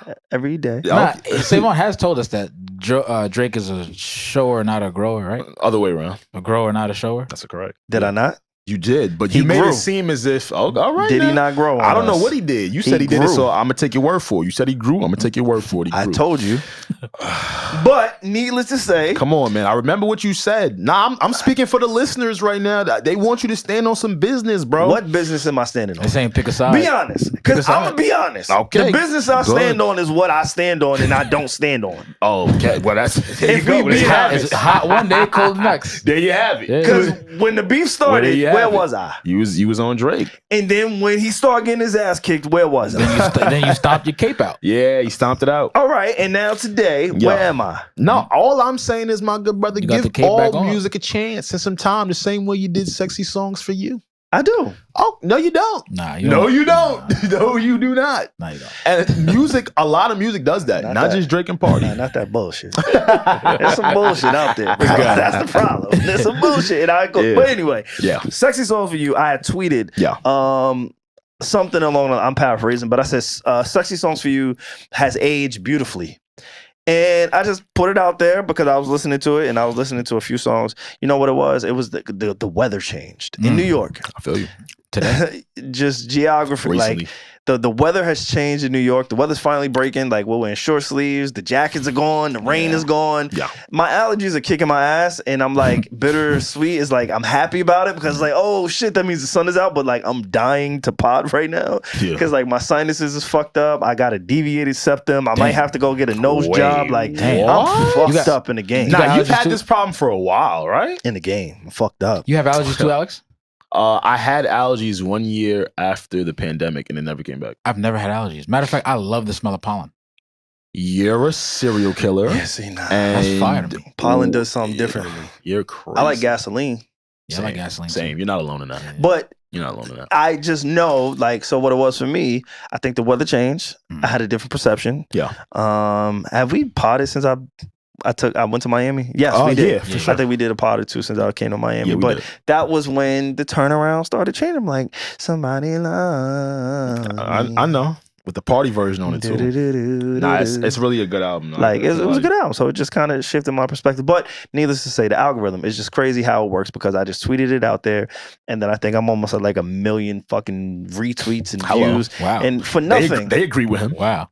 But I don't even think they agree with me. No? I think there's a team somewhere that pays for these key words that get searched and just puts visibility on these specific tweets. Like I've had fire tweets. Facts. In my life. He like, yo, come on now. You know what I'm saying? I done had some heat now. I put out some fire on my ex. Come on now. Right? Like, I know I have. Kim K. But that was a smoker. For whatever reason, that was a smoker. This tweet just took off, and I just tweeted it. I put it down. I left, and I came back. I was like, oh, wow. Why are all these baddies in my Oh, it's Drake. Yeah. Oh, wow. Every time I tweet about Drake or Kendrick, I get traction. But when I tweet about, you know, my beard growth, I get nothing. You got a whole beard now, huh? Facts. You got a whole. You see him, man? Whole Stop it. Boy got the whole joint on there. I don't want to hear another beard thing ever. No more naked mole rat. Today is your last day, brother. All right, retire it. The bit is done. All right. He got the Bryson beard. I told Bryson this beard. You see him, right? Facts. I told him, I said, yo, dog, you got a beard. Just let it grow. He was like, oh, no, I don't. No, I don't. Oh, my God. As soon as he let it grow, because we get a hiatus, what happens? That's the stress. A full bit. That's not stress, actually. Stress is good. It's quite opposite. For you, stress is good. Shout out to Reggie. Yo, big shout out to Reggie. Big shout out to Reggie. Help me get my beard. No, she didn't, bro. What the fuck? If anything, I think stress would help you. I mean, would hurt you, would hinder you. Nah, say he is pretty good with stress. No, he's not. When he wants to. I am. No, he's not. I am. When I'm he starts actually seeing really clear. good. It takes a while. I've actually got really better. It takes a while. I'm good with stress. Nah, You're avoidant. No, I'm not avoiding. I take everything head on. Nah, you're avoidant. Explain to me how I'm avoidant, and I want to hear this. Do you know your love language? Yes. I'm what's the name? What's the one with the words? With the words. Come on, right? y'all. That's why men can't express themselves, bro. With the words, nah. Your love language is with the words. Facts. What's the one? Words of affirmation. Fuck you, Pierre. That's why niggas don't get vulnerable. I'm over here really trying to get vulnerable. Oh, your words. The words. Words of affirmation. Okay. I'm big on that. That's probably number one for me. Acts of service. I know my shit. Acts of service is my number one. Yo, y'all niggas really think I'm some trench baby that just don't got nothing else going on. Said that. Shit is crazy. You think I don't know love languages? And SaVon's mine. You don't have any love language. You can't read. I can't read. I literally asked you what your love language was. I didn't say, do you know what love languages are? Okay, good. I asked you. I think you said. He's cleaning it up now. What did I say? I said, what is your love language? And then you proceeded to answer. We got the tape. That's what I did. You're right. Because I respect black men. Okay. You get what I'm saying? Nah, me too. Now, what's your attachment style? My attachment style. Yeah. Oh, he might got me there. He might got me there. He heard that in therapy yesterday. That's why he bring it up. I'm just saying. He did. All right. How about this? Break down. Let's all learn. What are different attachment styles? Okay. Let's start there. Because everybody can learn in this. I can't believe. I can tell you this. It's secure attachment, anxious attachment. Okay. Avoidant or disorganized attachment. Now speak about avoidant. Let me hear it. Avoidant is, it says, individuals with avoidant attachment feel uncomfortable with intimacy and closeness. Not me. Often distances themselves from their partners. They may fear being vulnerable and may prefer independence over connection. SaVon, I'm constantly vulnerable. I think that's SaVon. That's what I'm saying. Yo, he's a projector. What? I'm learning about him. That's a fact, bro. SaVon, you be talking. I cry. Nigga, when it's time. With me, what you see is what you get. There's no room for it to be avoidance. At the end of the year, like what? At the end of the year, when we are talking about, all our accomplishments, like, hey, SaVon, you've been amazing. Like, yo, without you, da-da-da. Look at him right now. He's uncomfortable right now. Look at him. Every time he's like, all right, too much, guys. We gotta go. That's you, bro. Like, nigga, I be like, word. Let love in, dog. Bro. What? I'm more than open. Are you crazy? You know that too. I'm a grower. I bet. But don't call me avoidant. I take everything head on. Come on, son. Fix it. But I want us to just know our attachment styles and shit. I just wanted to ask you shit, bro. Let's learn the other ones. It was avoidant. It was avoidant, secure. That's not me. Disorganized. Okay. And anxious. I'm anxious. Okay. You secure, right? I'm pretty secure. I'm not gonna See? lie. Yo. But I'm gonna meet you halfway. I'm also anxious. The difference with me is it's very quick, bro. It's so quick, none of y'all get to see it. That's avoidant. I'm dead serious. I'll read you the definition. Yo, if you call him secure, I was about to say I'm leaving. Call me. Well, you gonna have to leave. Cause look, this another person going. Fuck it. Fuck it. Just me and you. Yup. We rocking, P. Read it. Secure attachment. Individuals with secure attachment feel comfortable with intimacy and closeness. Right. Part A. Part B. Trusting their partners and being comfortable with being dependent upon, but they are able to balance autonomy and dependency in a healthy way. That's me. Was it always you, or did you learn that? That's me too. I had to. SaVon. The fuck? SaVon. That is not you, That's bro. That's not me. That's not you. Nah, turn the pot off and tell me the truth. We just did. And it's on. Okay. That's not you. Avoidant. To your point, I had to grow into this. Yeah. As a kid. Oh, you're a grower too. Oh my God. I think that's the title today. Grower. Nah, we ain't gotta do that. The grower. The growers. But once you become, I'm the type of person, once I become aware of something, I'm fixing it. I can see that. Yeah. So as a kid, once I realized what I was doing into like adult shit too. Even it's funny, we talk about my birthday. I'm so happy I'm not the same dude I was when I was 21. Mm-hmm. That makes me so happy. I'm so. Who were you at 21? For those of us who, bro. For the listeners that don't know. 21, man. I was look at it. I like this shit, man. 21 was crazy. You blushing purple, segment. Dog. You see me, right? I see you. You dog. see me, right? That's my favorite segment. 21, I didn't like rules. Mm-hmm. 21, I thought I knew a lot about life already because I had to grow up quickly. Mm-hmm. I had to grow up dumb quick. Like I was a little nigga at home at. Let me not get my mother in trouble. 3 years old. Yeah. For your life. You know what I mean? So like when I reached again, once I realized what it was, I'm like, all right, cool. I don't want to be like that. And I do that with everything. Every single time. If somebody tells me something that I'm doing wrong, I'm like, oh shit, my fault, y'all. I'm never gonna do it again. My bad. Okay, I got it. That's why I'm like, I'm not avoidant. I'm head on with this shit. Yeah, I love it. No, for sure. I fucking love it. Yeah, for sure. He's a fucking hater. He's crazy. So, SaVon, why don't you love love? What? Yo, why don't you love love? I ain't gonna lie, you having a great game. I'm trying to understand you, bro. Having a great game. I do love love. I mean, it says you avoid it. Who said that? This ChatGPT. You brought it up. But ChatGPT don't really know me like that. Nah, so why you keep asking the questions? I've been cheating on that shit. What? On ChatGPT? Yeah, hell yeah, with Grok. What? Oh, Grok on Twitter. Yeah, I use Grok. I still call it Twitter, by the way. I like Grok. Yeah, I don't do X anymore, so I can't. I try to be. You're avoiding the question, bro. He's doing it right now. He almost got you into it, bro. He's so smooth that he don't even know he be doing it. Look at him. What was the question? What was the question? Why is your attachment style avoidant? You know, man. Mm-hmm. Why don't you like intimacy and closeness, bro? You know, growing up, man, I really saw some things that I didn't anticipate on seeing that no black man should ever have to go through. Damn. You know, my dad, he was locked up, man. Okay. Yeah, bring trauma. You know, bring trauma.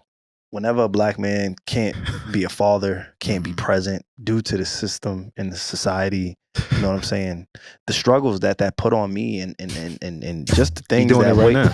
No, you know, teenage parents, man. You know, I was put behind the 8 ball. His mom and his dad. I was put behind the 8 ball.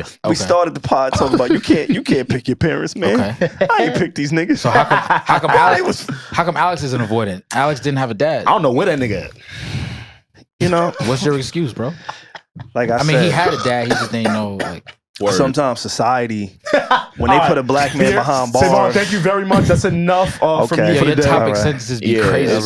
All right. He's almost there though. He's getting there. Yeah, I'm getting there. He's getting just there, a little more time. Lord's working on us. I like working on me. I told you I like toxicity a little bit, and so I like that little part of me for real. I think if we being honest, like I think it's healthy to be a little. That's what keeps me me. That's what's gonna push me to be great, and that's shit may be my downfall. You guys sound fucking crazy. It's not healthy to be a little bit toxic. No, just a tad bit, like a hint, bro. To be toxicity? Yeah, I do. But I just told you, I'm glad I'm not the same nigga I was when I was 21. Me too. I'm not the same nigga. Me neither. If I was the same dude at 21, do you know what these last 3 weeks will look like? Hold on. I don't think any of y'all are. I think with SaVon, this is what he does. He'll be like, yo, you, I know. And I'm like, nigga, when I was 24. You feel me? He does that all the time. I'm like, maybe when I was 22. He's saying I'm a different person now. Bro, I'm a whole different person, and I feel so grateful for the fact that I am, bro. Like, so I'm crazy. So you're saying it's safe to say before you came to this new thought, you like toxicity to some extent. Absolutely. So, and you're also saying right now in this present moment, yes, you don't like any bit of toxicity. Yes, that's why the Lord is still working on me. But for us to just blanket statement say it's okay to have a little bit of toxicity and be healthy, I don't agree. Everybody's still working on something. That's what I'm saying. No, we're saying the same thing. Yeah, okay. We're literally saying the exact same thing. So you like it a little bit still, and you're trying to grow out of that. That's what I'm getting from you.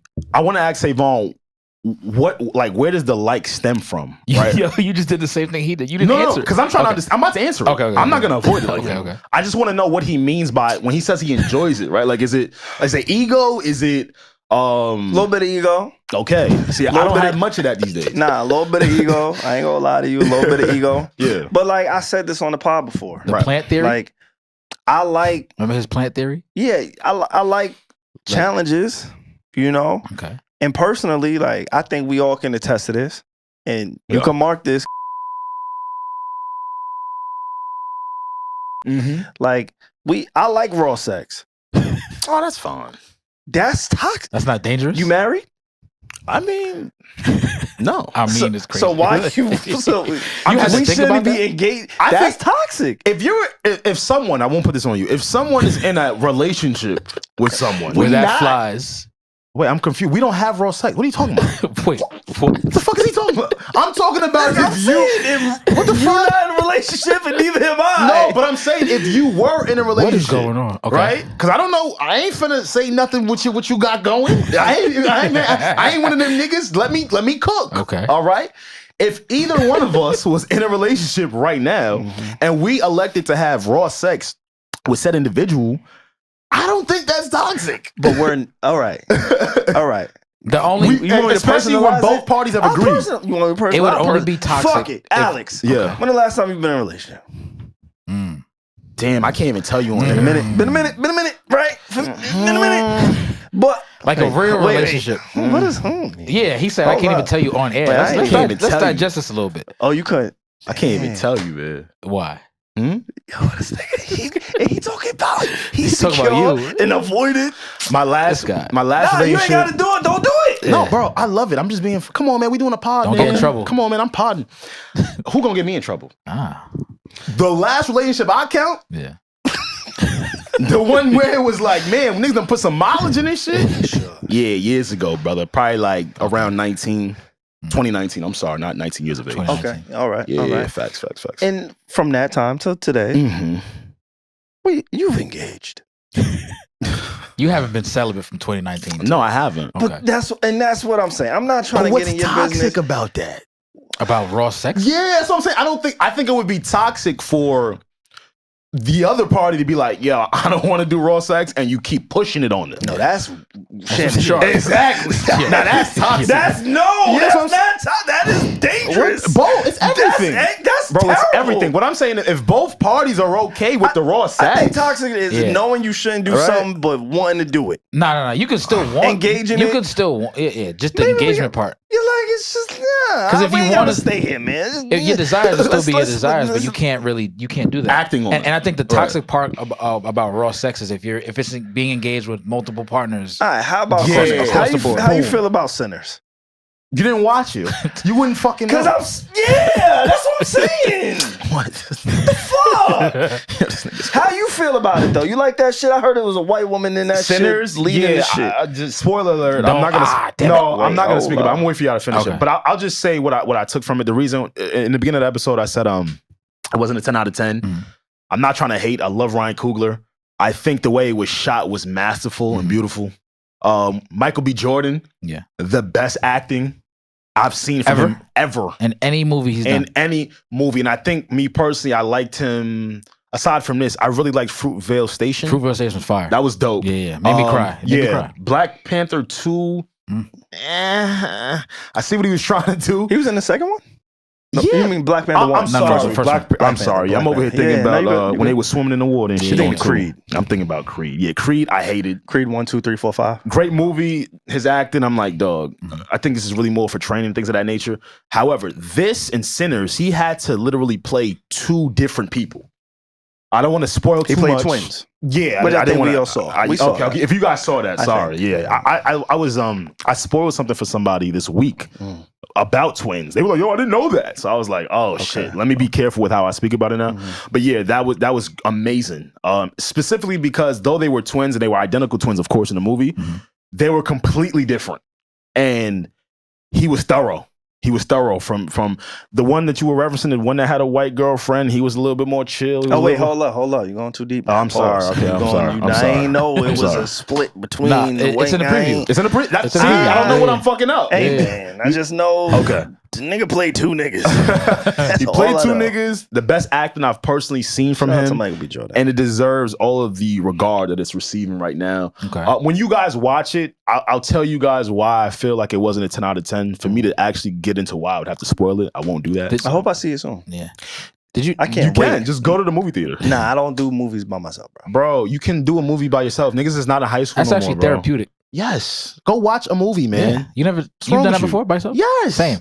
I'm an only child. You know how much things I've done by myself? Come on, SaVon. What? I'm not doing it. You watch movies at home on Netflix though. It's gonna be dark in there. They're not even gonna know you're not in there with a team. Just get yourself some popcorn, a hot dog. Bro, you know what I mean? man. They're not gonna see you, man. You I good. just told you I got ego.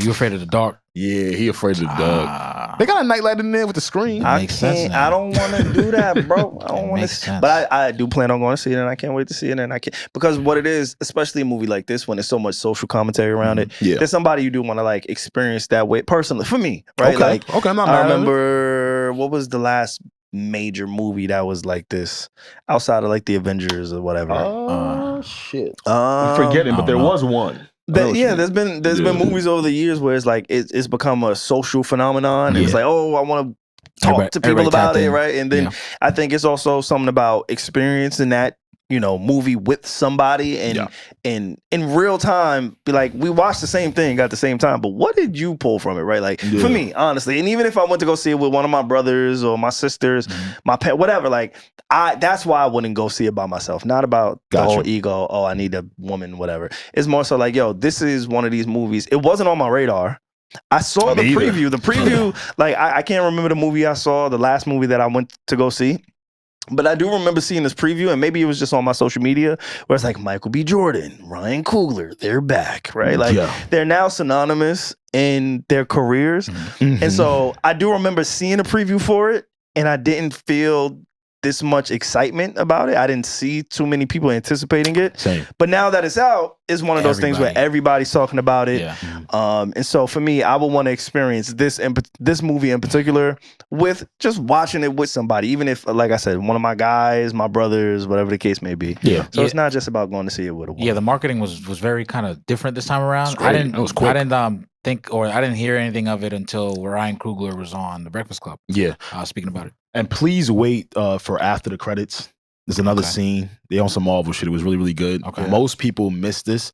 My favorite part about the whole movie was the ending. Really? Do they tease before the credits and after the credits? Look, that was my favorite part. Before and after. Yeah. So like, oh no, go ahead. When you say wait, you mean like the very end of the credits, like on some Marvel shit, or is it like on some Marvel shit? I'm telling you because I missed it too. Niggas told me when I got on Twitter, but I was confused because the original ending is so good that I assumed that's just what they were referencing. Like, how much more can you add to this? Exactly. It was really good. I was like, wow. From what you saw, were they saying that they teased a part 2? Or it was just a confirmation because I didn't see the credits, the one after the credits. I can't answer that. I'm not sure. I'm not sure. Really, really quick. Yes. I know there was something Pierre wanted to talk about with this movie, but I did find it pretty odd seeing Tom Cruise support the movie. Why is that? Wait. I don't know why. I really don't. Wait, you said you don't want to support? No, I said I found it odd that Tom Cruise was supporting, actively, openly supported this movie in particular. Let's look that up. He probably got ties.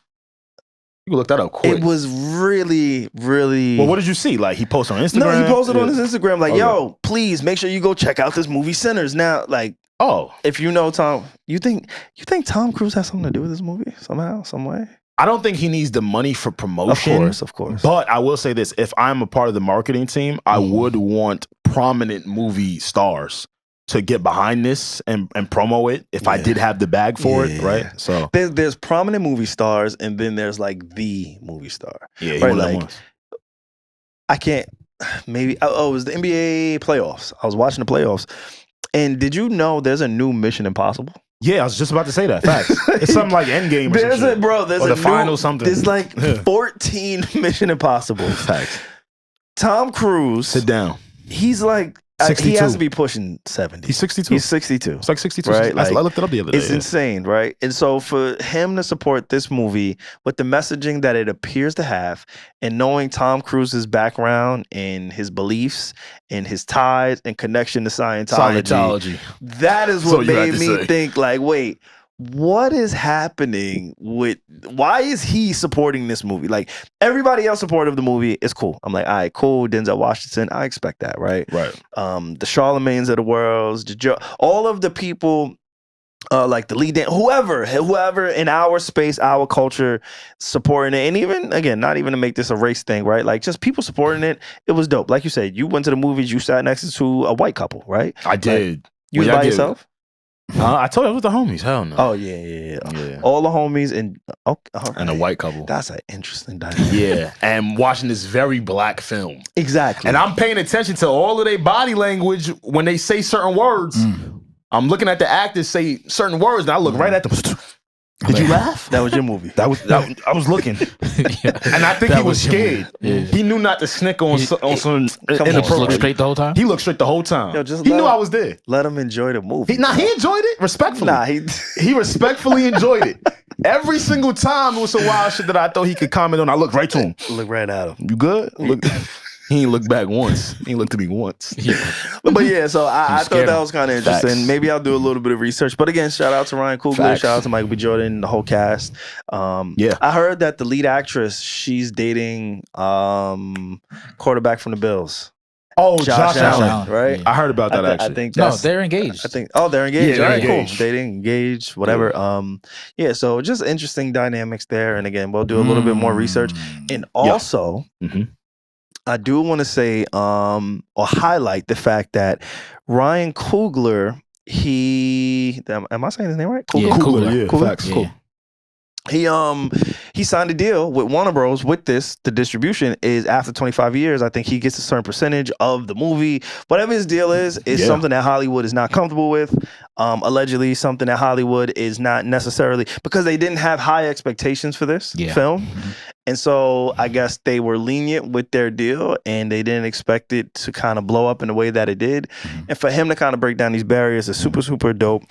Super fascinating. Shout out to him. I love listening and seeing Ryan Coogler. Me too. Yeah. I think part of the reason as to why they're making a big deal out of it is because he's black. I hate to be that guy. This deal is very common. Yeah. Is it really? It's happened before. It's happened. Okay. Yeah, fact. You can look it up to see. I'm forgetting the names at the top of my head, but to your point, it performed so well. So maybe during negotiations, or maybe they just have enough respect for him at the time where they were like, you know what, we're gonna give you this. And it's kind of weird to see everybody up in arms about it when all these other white films, they give it to the directors and it's you don't bat an eye. Yeah. So I found that to be kind of interesting too. But yeah, there was a part that this is kind of what I wanted to go into. We all know Lecrae or have heard of Lecrae. Yeah, facts. He's come out and kind of gave his 2 cents on the movie. And he basically saying there are anti-Christian tropes within the movie. With the vampires, he also said, I just want to read. It says, it says usually it's crosses, holy water, and the church standing strong against evil. In this movie, Christianity is either irrelevant or oppressive, and the power is found in African spiritual practices. Hoodoo, not the Holy Spirit, is the weapon of choice. And I think he's kind of walked that back a little bit because again, he did say he's seen it twice, and what I'm not reading on this is he kind of gave he quoted and gave his kind of explanation. His explanation as like certain things that he found that were cool about the movie. Okay. But yeah, I just saw it online. A lot of people talking about, hey, like Lecrae, what are you saying? Like, hey man, it's just a movie. Like, I wanted to see what you guys thought. I love God. Well, SaVon, you didn't see it yet, but yeah, I saw it, right? So I love God, and I watched the movie. At the end, like, yo, shit be so simple. Like, if you feel as if, again, this is why we have trailers, right? You can kind of see what's going to go on in the preview. So if within the preview of the trailer there's something that you don't like that doesn't sit well with your spirit, stay home. That's all I got. Art is art. It's unfortunate, but that is what it is. And also, I do want to say, Lecrae was at Diddy parties. Hey, Lecrae was at Diddy parties, man. Like, this ain't the top center. TD Jakes was hanging out with Diddy. He just resigned from his church, his position, right? Like, there's a fine line. He just stepped down. TD Jakes just stepped down from being the pastor of the current church the church that he was. The Potter's House. I don't know the name of the main one. You know the Potter's House Dallas. I think the one he caught the stroke in. Yeah, back in like November or so. Yeah, stepped back. So what I'm saying is, I say all of that to say it's like there's a thin line between entertainment, your beliefs, and all of the things, the messaging, and also just being a human. Because I think one of the reasons why Lecrae was probably at a Diddy party is because he reached a certain level of success in his field, in his genre, which allowed him through those doors. Right. Once you accept the being in those doors, you may be privy to certain things, but it's like, if you really standing on a certain message, a certain business, or whatever the case may be, you probably wouldn't have been in that situation. So again, no knock, no shade to Lecrae. I think my mom, she's a really big fan of Lecrae's music. He's been around I think for mad he's long. super talented. Like I remember when he was a new gospel artist, and it was like, oh, this is innovative gospel, right? Like I've never heard anything like this. Gospel rap, right? In that way. And so I understand what it is that he does, but I'm also just gonna be like, take everything that anybody says with a grain of salt, because it's like, dude, like you're not above being a human, right? You experience, you sat down and watched the movie knowing what it was about. Don't sit here and try to like, make it a whole thing because of that. Like you just would have stood away from it completely, because I don't think it has anything to do with anything that you necessarily believe in personally.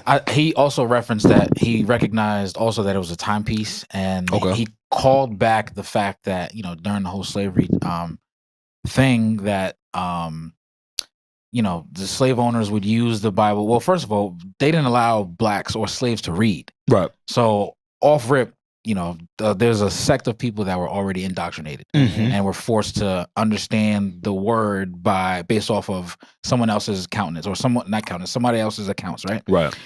He did also reference that and just kind of call back to the fact that, hey, like, if you guys didn't know, this is kind of what was happening during the time, and this is why it kind of looks like that to him. Yeah, man. Art is a reflection of the times, man. What I will always implore people to do is go watch a movie that I felt was done wrong.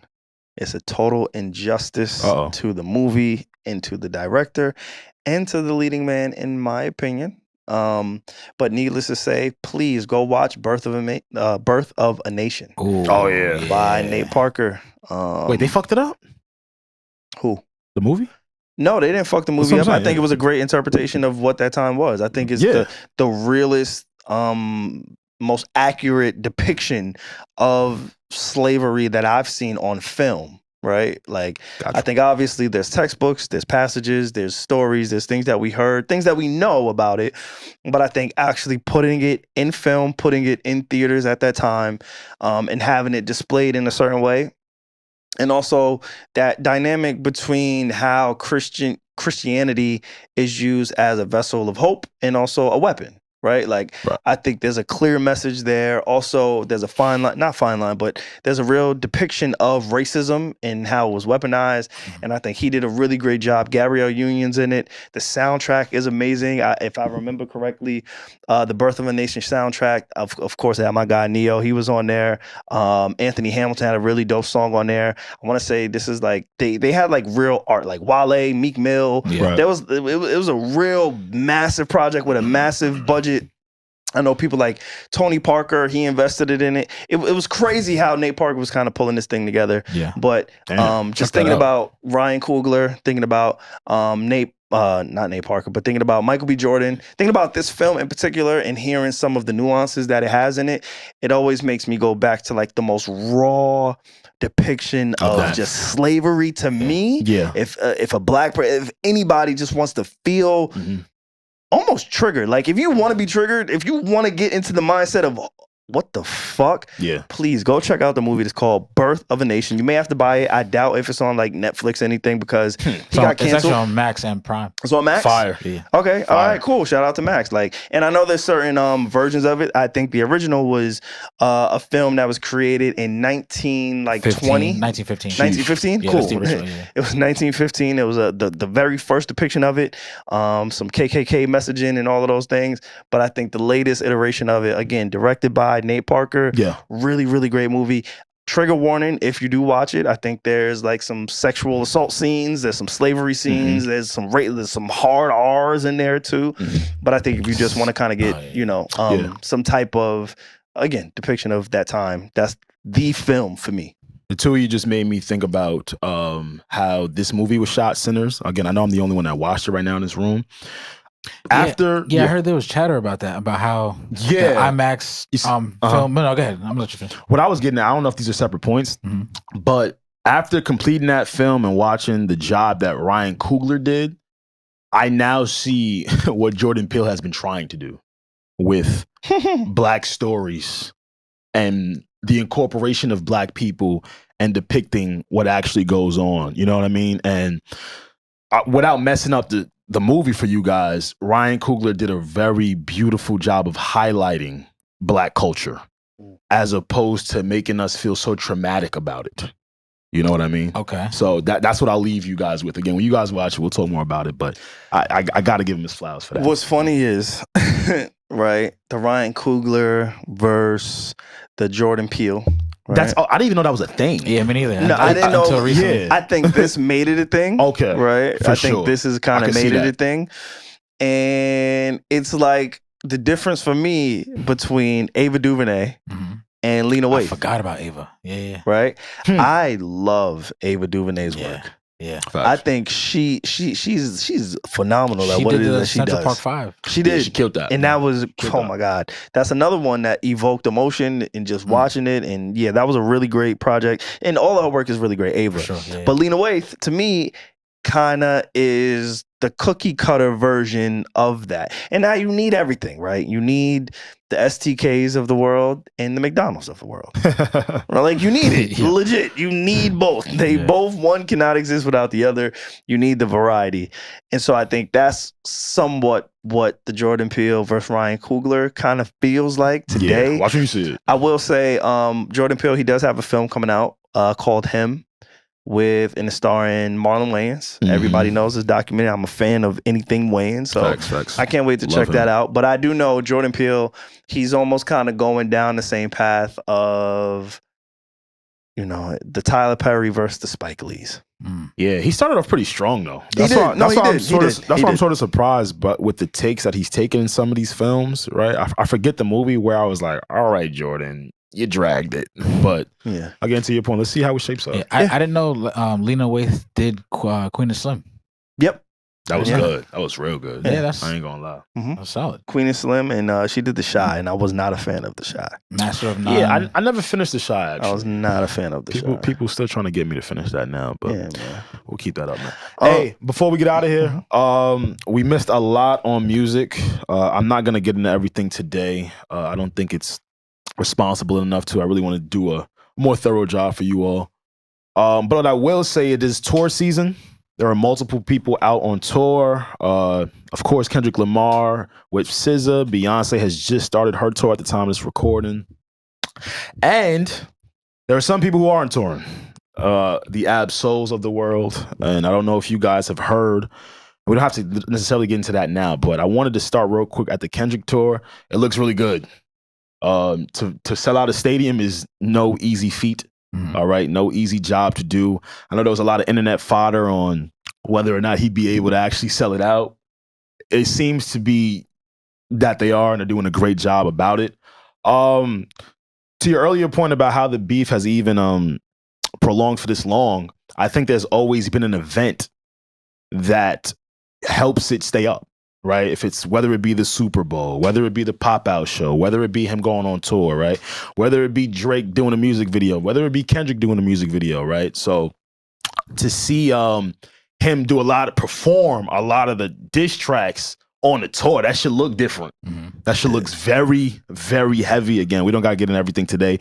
Beyonce sells well constantly. This is probably one of the few times where she doesn't have the sold out dates. And I think this started on her first show. I'm Beehive. Y'all know that. Okay, I love Beyonce. I will say, I don't think this is going to be a trying time for her. She has all the money in the world. Jay-Z has all the money in the world. I do think after the the completion of this trilogy, she's going to probably approach music a little bit differently. Because take a step back. I hope so. She might, because of how rigorous touring can be and how difficult it can be, right? I was speaking about Ab-Soul and him wanting to tour, right? I'm tying this all together, guys. Ab-Soul deleted this tweet, but I'm going to read it to you guys quickly. He says, so according to the numbers/analytics, again, Ab-Soul is of TDE. TDE has had a phenomenal year, right? We know they lost Kendrick, but Doechie's been killing. She's been selling everywhere. Ab-Soul is actually a part of TD, one of the original members. He says, according to the numbers/analytics or whatever the fuck, He was mad. Facts. A tour for me has yet to be finalized. Soul Burger, which is the last project he dropped. It dropped last November. I'm not pointing any fingers, but damn, I feel like that was some of my best work. Some things in the water for sure. This feels similar to the end of physical distribution, which ultimately resulted in the fall of my family-owned record store, Magic Disc Music. I suppose I say all this to apologize for the delay to anyone who anticipates seeing it perform live. I do hope to see you soon. Touring is no stranger to change. If everything has to change, like the music business and the industries within it, touring is a surefire way that had to change, right? So, there are real prominent acts that come from the blog era, even the new era as of right now, that are finding difficulty finding the venues that are, willing to take them on the road, right? Selling out certain venues. So it's a venue issue. It's everything issue. I think it's an economy. It's economy. Think about financially what they're making from it. Think about everybody I just mentioned that's on tour right now. Okay. And then think about everything. We just talked about Vibes Cartel shows at the Barclays. Beyonce, Kendrick Lamar, Mary J. Blige is on tour. Everybody's on tour right now. Yeah. Which makes it difficult. Chris Brown. Come on, Summer Walker's on that tour. Yeah, these are prominent acts. Which now makes it difficult for other acts who won a tour and are like, damn, fam, the demand just isn't as there as it is for other acts. So, again, something to pay attention to. Gotcha. Yeah. Just so I make sure I'm understanding correctly. Yes, You're saying that the smaller acts don't feel like they have a place to tour anymore. I wouldn't call Ab so small because of the impact he's left, right, within TD and the blog era. What I'll say is for artists, it's changing for them in real time. Okay. Right? Especially touring was the last thing a person could have done and be like, I'm going to just do some quick shows, get some quick money, out the door, I'm out of here. The fact that seems to be a difficulty now to make money. I feel like it's kind of like how the economy is weeding out the middle class. Yeah, it speaks to that. Right? There's almost no middle class. Yeah, they're getting it. It's either your upper class or you look like your pop. You know what I'm saying? Like there's a few artists, and then even somebody like a J. Cole is probably pushing more towards quote unquote middle class than he is the higher upper echelon of the Beyoncés and the Kendricks and the Chris Browns, right? So if J. Cole, and again, I'm just throwing out a name. If somebody like a J. Cole is considered a middle class when it comes to touring, right? I'm specifically speaking about touring. You almost lost me, but okay. Yeah, specifically speaking about touring is closer to middle class than he is upper class or lower class. Then think about somebody like an Ab Soul who has like a cult following, who does have impact, who does have the records and all of those things. Right. But it's like the current climate financially,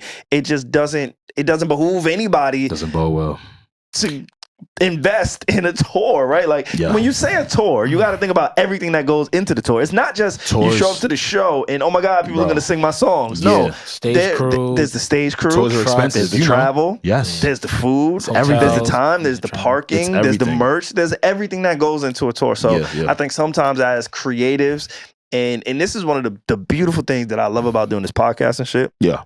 Is that I have been forced to be a creative, a producer, a stage manager, right? All of these different things, right? Yeah, Whereas I've worked with people, and now that we own this studio, we have clients that come into the studio, and it's like, oh, all you had to do was show up. That's it, right? Like that's it. When your studio time got booked, it wasn't even under your name, it wasn't under your email address. You didn't pay. You have no idea how much it costs to be in the studio. Right. All you had to do is say, "Hey, I have a show today. I'm going to show up. I'm going to perform." Whereas, that's a luxury and it's also a curse. It's a gift and a curse because you don't know what it takes to even get you in this seat. Whereas I think a lot of artists are of that same thing where it's like, hey, I put out a song. Yeah. I'm really good at what I do. I should be okay. I have the fans. Right. I should be able to tour. And for a while, that was working. Yes. And like I said, I'm listening. But I always, again, I'm not as musically. I'm not gonna say I'm a music noob because all this stuff, but familiar. Yeah. I'm familiar with it to an extent, right? I always was under the assumption that when an artist has a record to push or an album to push, they would tour. And if the more, it's almost like that's easier said than done. Feeding the more you have to put out, the more you're getting tour dates, especially if you're not a legacy act. Not at all. If anything, How much did he did say they were crunching numbers and analytics, right? Mm-hmm. Okay, cool. How much does the album sell? Where is it selling at? What markets do we need to get to if we want to make it an 8-city tour? What venues are we using in that city? With what we can see with the numbers, right? Okay. So again, yeah. What type of tickets are we selling? Are we doing VIPs? Are we doing meet and greets? Are we doing general admission? You know what I'm saying? Like, there's a lot that goes into it. If I'm a legacy act who's accustomed to doing arenas, or if I'm not accustomed to doing arenas, at least 200-300 cap rooms, or 500 cap rooms, and now that reduces to me only being able to do 100 to 200. Yeah. Where is my confidence? But if you're a legacy act, I wonder too if we're only speaking like Soul is a legacy act for TDE. But if we're only speaking domestically, I'm hearing that. I'm wondering what international would look like. I mean, because a lot of rap is international. That's a good point. And fan base. They truly, I guess what they could. I guess they would probably pivot to that next, right? Mm-hmm. All right, cool. We can't find anything to do in the States. Let's see if there's opportunity across the seas. Yeah. You would have to get to that. You want to satisfy here first. True. It'd be quicker to do. And also, I feel like there's also an ego thing with artists who are from here wanting to be received and acknowledged and loved on United States American soil, right? Like, of course, I think everybody's appreciative of the fans that they have across the globe, but it's a little bit different because the impact, the magnifying glass is shined on you a little bit brighter. You know what I'm saying? When you're selling out tours in the States compared to overseas. Like, I know there's a ton of artists who can go overseas and sell out because it's scarcity. Yeah. Right? It's like, oh, I may never get to see Jason Derulo if I live in Turkey somewhere. Yeah, no bullshit. Right? So it's like, I'm going to make sure I go see Jason Derulo. Now. Whereas in the States, I don't know if Jason Derulo is selling out a tour in the States, right? I don't know if, I don't know why this guy's coming up, but like a 2 Chainz. I don't know if 2 Chainz is selling out in the States the way that he would. It's fair. Maybe on the European, like The Game. I think The Game, he tried to do a tour a few years ago and he sold out everywhere internationally. Yeah. But then I don't know if he's able to do that here, right? Like that affects you mentally as an artist. Yeah. So I also think it's just an ego thing of wanting to be loved and accepted here where you're from and the language and the culture, right? Yeah. There's a cultural cachet that comes along with selling out in the States compared than selling out in the UK and Europe and Asia. Exactly. It's like, oh, I'm appreciative and I'm gonna go get the bag. But it's like, all right, when I come back home, how are people perceiving me? Why doesn't it look like and then you see your peers killing it. Doechii is having a great year touring. Yeah. We see what Kendrick is doing in the stadium. Yeah. It's tough, man. Like, where you think Pitbull's selling out? Oh, nah, Miami. Wait, in the US? Mr. Worldwide. Miami. Like, he's probably going to go crazy. And I'm not saying he can't do, like, he's going to do his numbers in the States. Of course, he's fucking whatever. Yeah. But he's just an act that came to mind. Puerto Rico. Of course. That's racist. He's no, Cuban. It's not. He's Cuban. What does it matter? That's still Hispanic culture. Puerto Rico got Bad Bunny. They don't need Pitbull. I'm telling you. Bro. Take it from me. I know, but they can't listen to Pitbull as well. He's not selling out Puerto Rico. I'm telling you. What? He can't sell out 500 room in Puerto Rico? Now you doing it. That's what you gonna do? 500. Who's crazy. Doing 500 rooms, nigga? He can sell an arena. Who's doing 500? Pitbull. What artist is doing 500 in a room? So, look. All right. Remember where you work, you be running into these dudes, man. Nah, be careful. Man. So my God, bro. I know. Yeah, I feel bad, bro. Nah, for sure. Real talk. For sure. Nah, I know. Nah, this has been fun. Just to kind of piggyback off of what it is that you said. You got your cowboy hat. For Beyonce's tour? Yeah, you going? Nah. With your homeboys. Now that's where they at. If you smart, you would come with us. You going with your home? If you smart, you would come with us. I like the flip. He just flipped on you. You going with your own boys? If you smart, you coming with us? Because that's where they at. What we wearing? Not cowboy hats, nigga. You gotta wear the cowboy boots. You have to do the aesthetic, bro. Gotta do the aesthetic. Yeah. You can't publish yourself. You cannot go to a Beyonce concert. What's that called with the legit? Damn, not the tie. What's that called? Cannot go. Oh, the little to a Beyonce concert and not dress in the aesthetic. Just wear the chaps. They gonna kick me out? Just wear the chaps. Let it hang out. That's crazy, Pierre. Look what you want. You want my ass up. I didn't say that. That's what you said. I'm saying you wanted to attract with the cowboy hat. Yeah. We can do the cowboy shit together, bro. I don't know, it's in the budget. You know what? I'd do it for Beyonce. Cowboys. How's that? I would do it for Beyonce. I think we should do that. When she comes to New York, even if we don't go, the week that she comes to New York, we should dress up in Beyonce. Just Cowboys? Yeah, just be some Cowboys. Well, you know we can grab a ticket. We can? How? And they sold out. It's not 50 did post that. Yeah. 50, yo, what? What's the date? Crazy. You saw that? Is there a date? I gotta look it up. I can't remember. I did see that. He deleted it. Like, we gotta be honest. We're just not used to it. That's why I brought it up. Like, Beyonce is accustomed to selling every single time. No, but we gotta doesn't touch the. We gotta tell the truth. We gotta tell the Tell the truth? About the country album? No. Oh.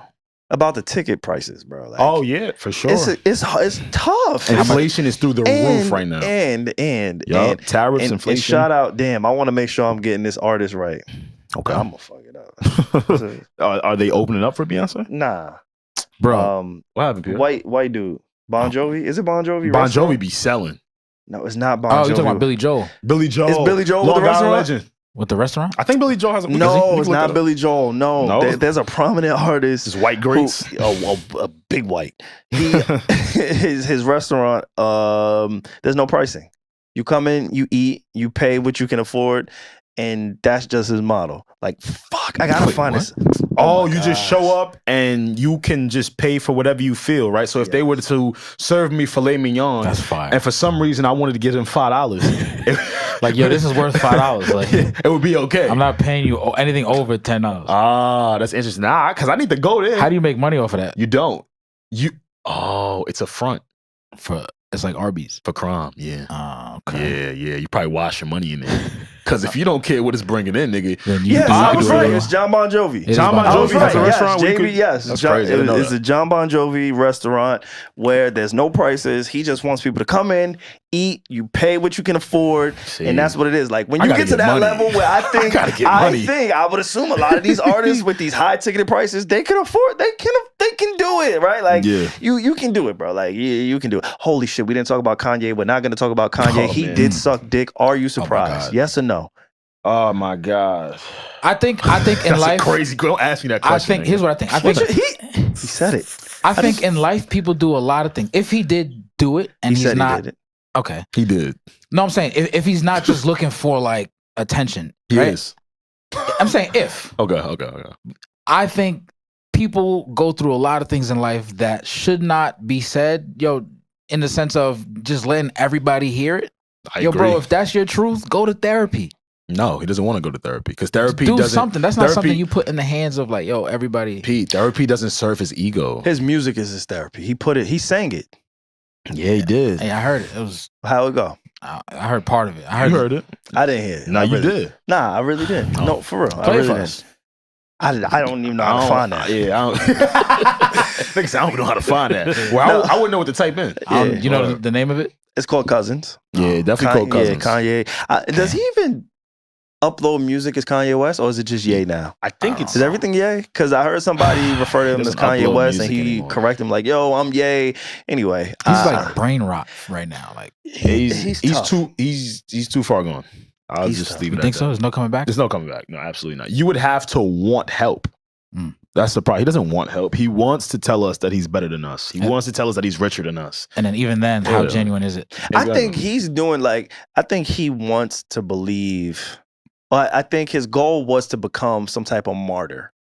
Right? Yeah, I agree with that. I think he really thinks in his head he's some type of martyr. He's fighting for some greater speech good. Or whatever. Like, he really believes he's fighting for some greater good and freedom of speech and all of these things and offending all of these different communities and people and affecting his kids and his burning bridges and going in on his relationship, right? Like, I think he's created some type of reality in his head where everything that he's doing is going to outlive him in such a way that he's going to become even greater and even bigger when he passes. It's almost like a Nipsey Hussle, right? I don't think Nipsey was doing that because he was like, oh, I'm going to die one day and this is who I'm going to be. I think Nipsey was just living in who he was, the message he believed in, and just the man that he was, right? That's what Nipsey did. I think Tupac was like that. I think Tupac, he was just living for a greater cause, and whatever happens, happens. And obviously now, you know, he's gone on to last and live forever. I think Kanye really puts himself in that category,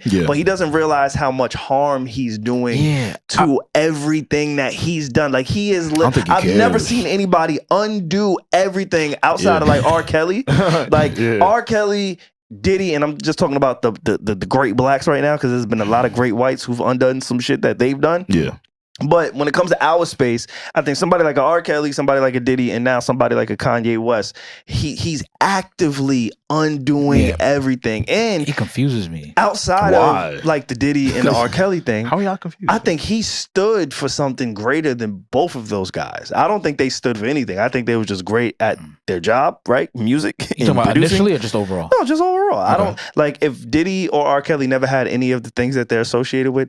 I don't think people will look at them as, oh my God, they maybe Diddy, but I just don't think they were revered in the same way that Kanye was. It's Kanye's story. You know, Kanye stood up for, like, he was pro-black at some point. We associated him with fucking Dave Chappelle and Common and all of the black renaissance of the music. I think he was a part of that. Jay-Z had a slight black renaissance too. At some point, but Kanye was even bigger. Like, Kanye was the one. He got on national TV and said the president at that time did not care about black people. And black people really felt that shit. Like, he made a song like Gold Digger talking about, yo, when a black nigga get rich, when he get on, he gonna leave you for a white girl. Don't like, he was really embodying that. And for him to be where he is today, it's like, oh my God, bro. What I meant by he confuses me is like, as someone as big as Kanye, right? As big as he is, all the things that he's accomplished, the producers that he's worked with, the songs that he's put out, even his initial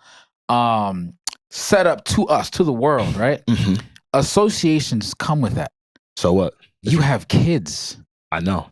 Like, he don't care. He don't care. That's the part that confuses me, because as much as it comes off that he loves his family and his kids, like certain things that you say, like you wouldn't, I would think, you know what I mean? Am I bugging? Kanye has had a raging porn addiction that he's been trying to tell to us since like graduation, bro.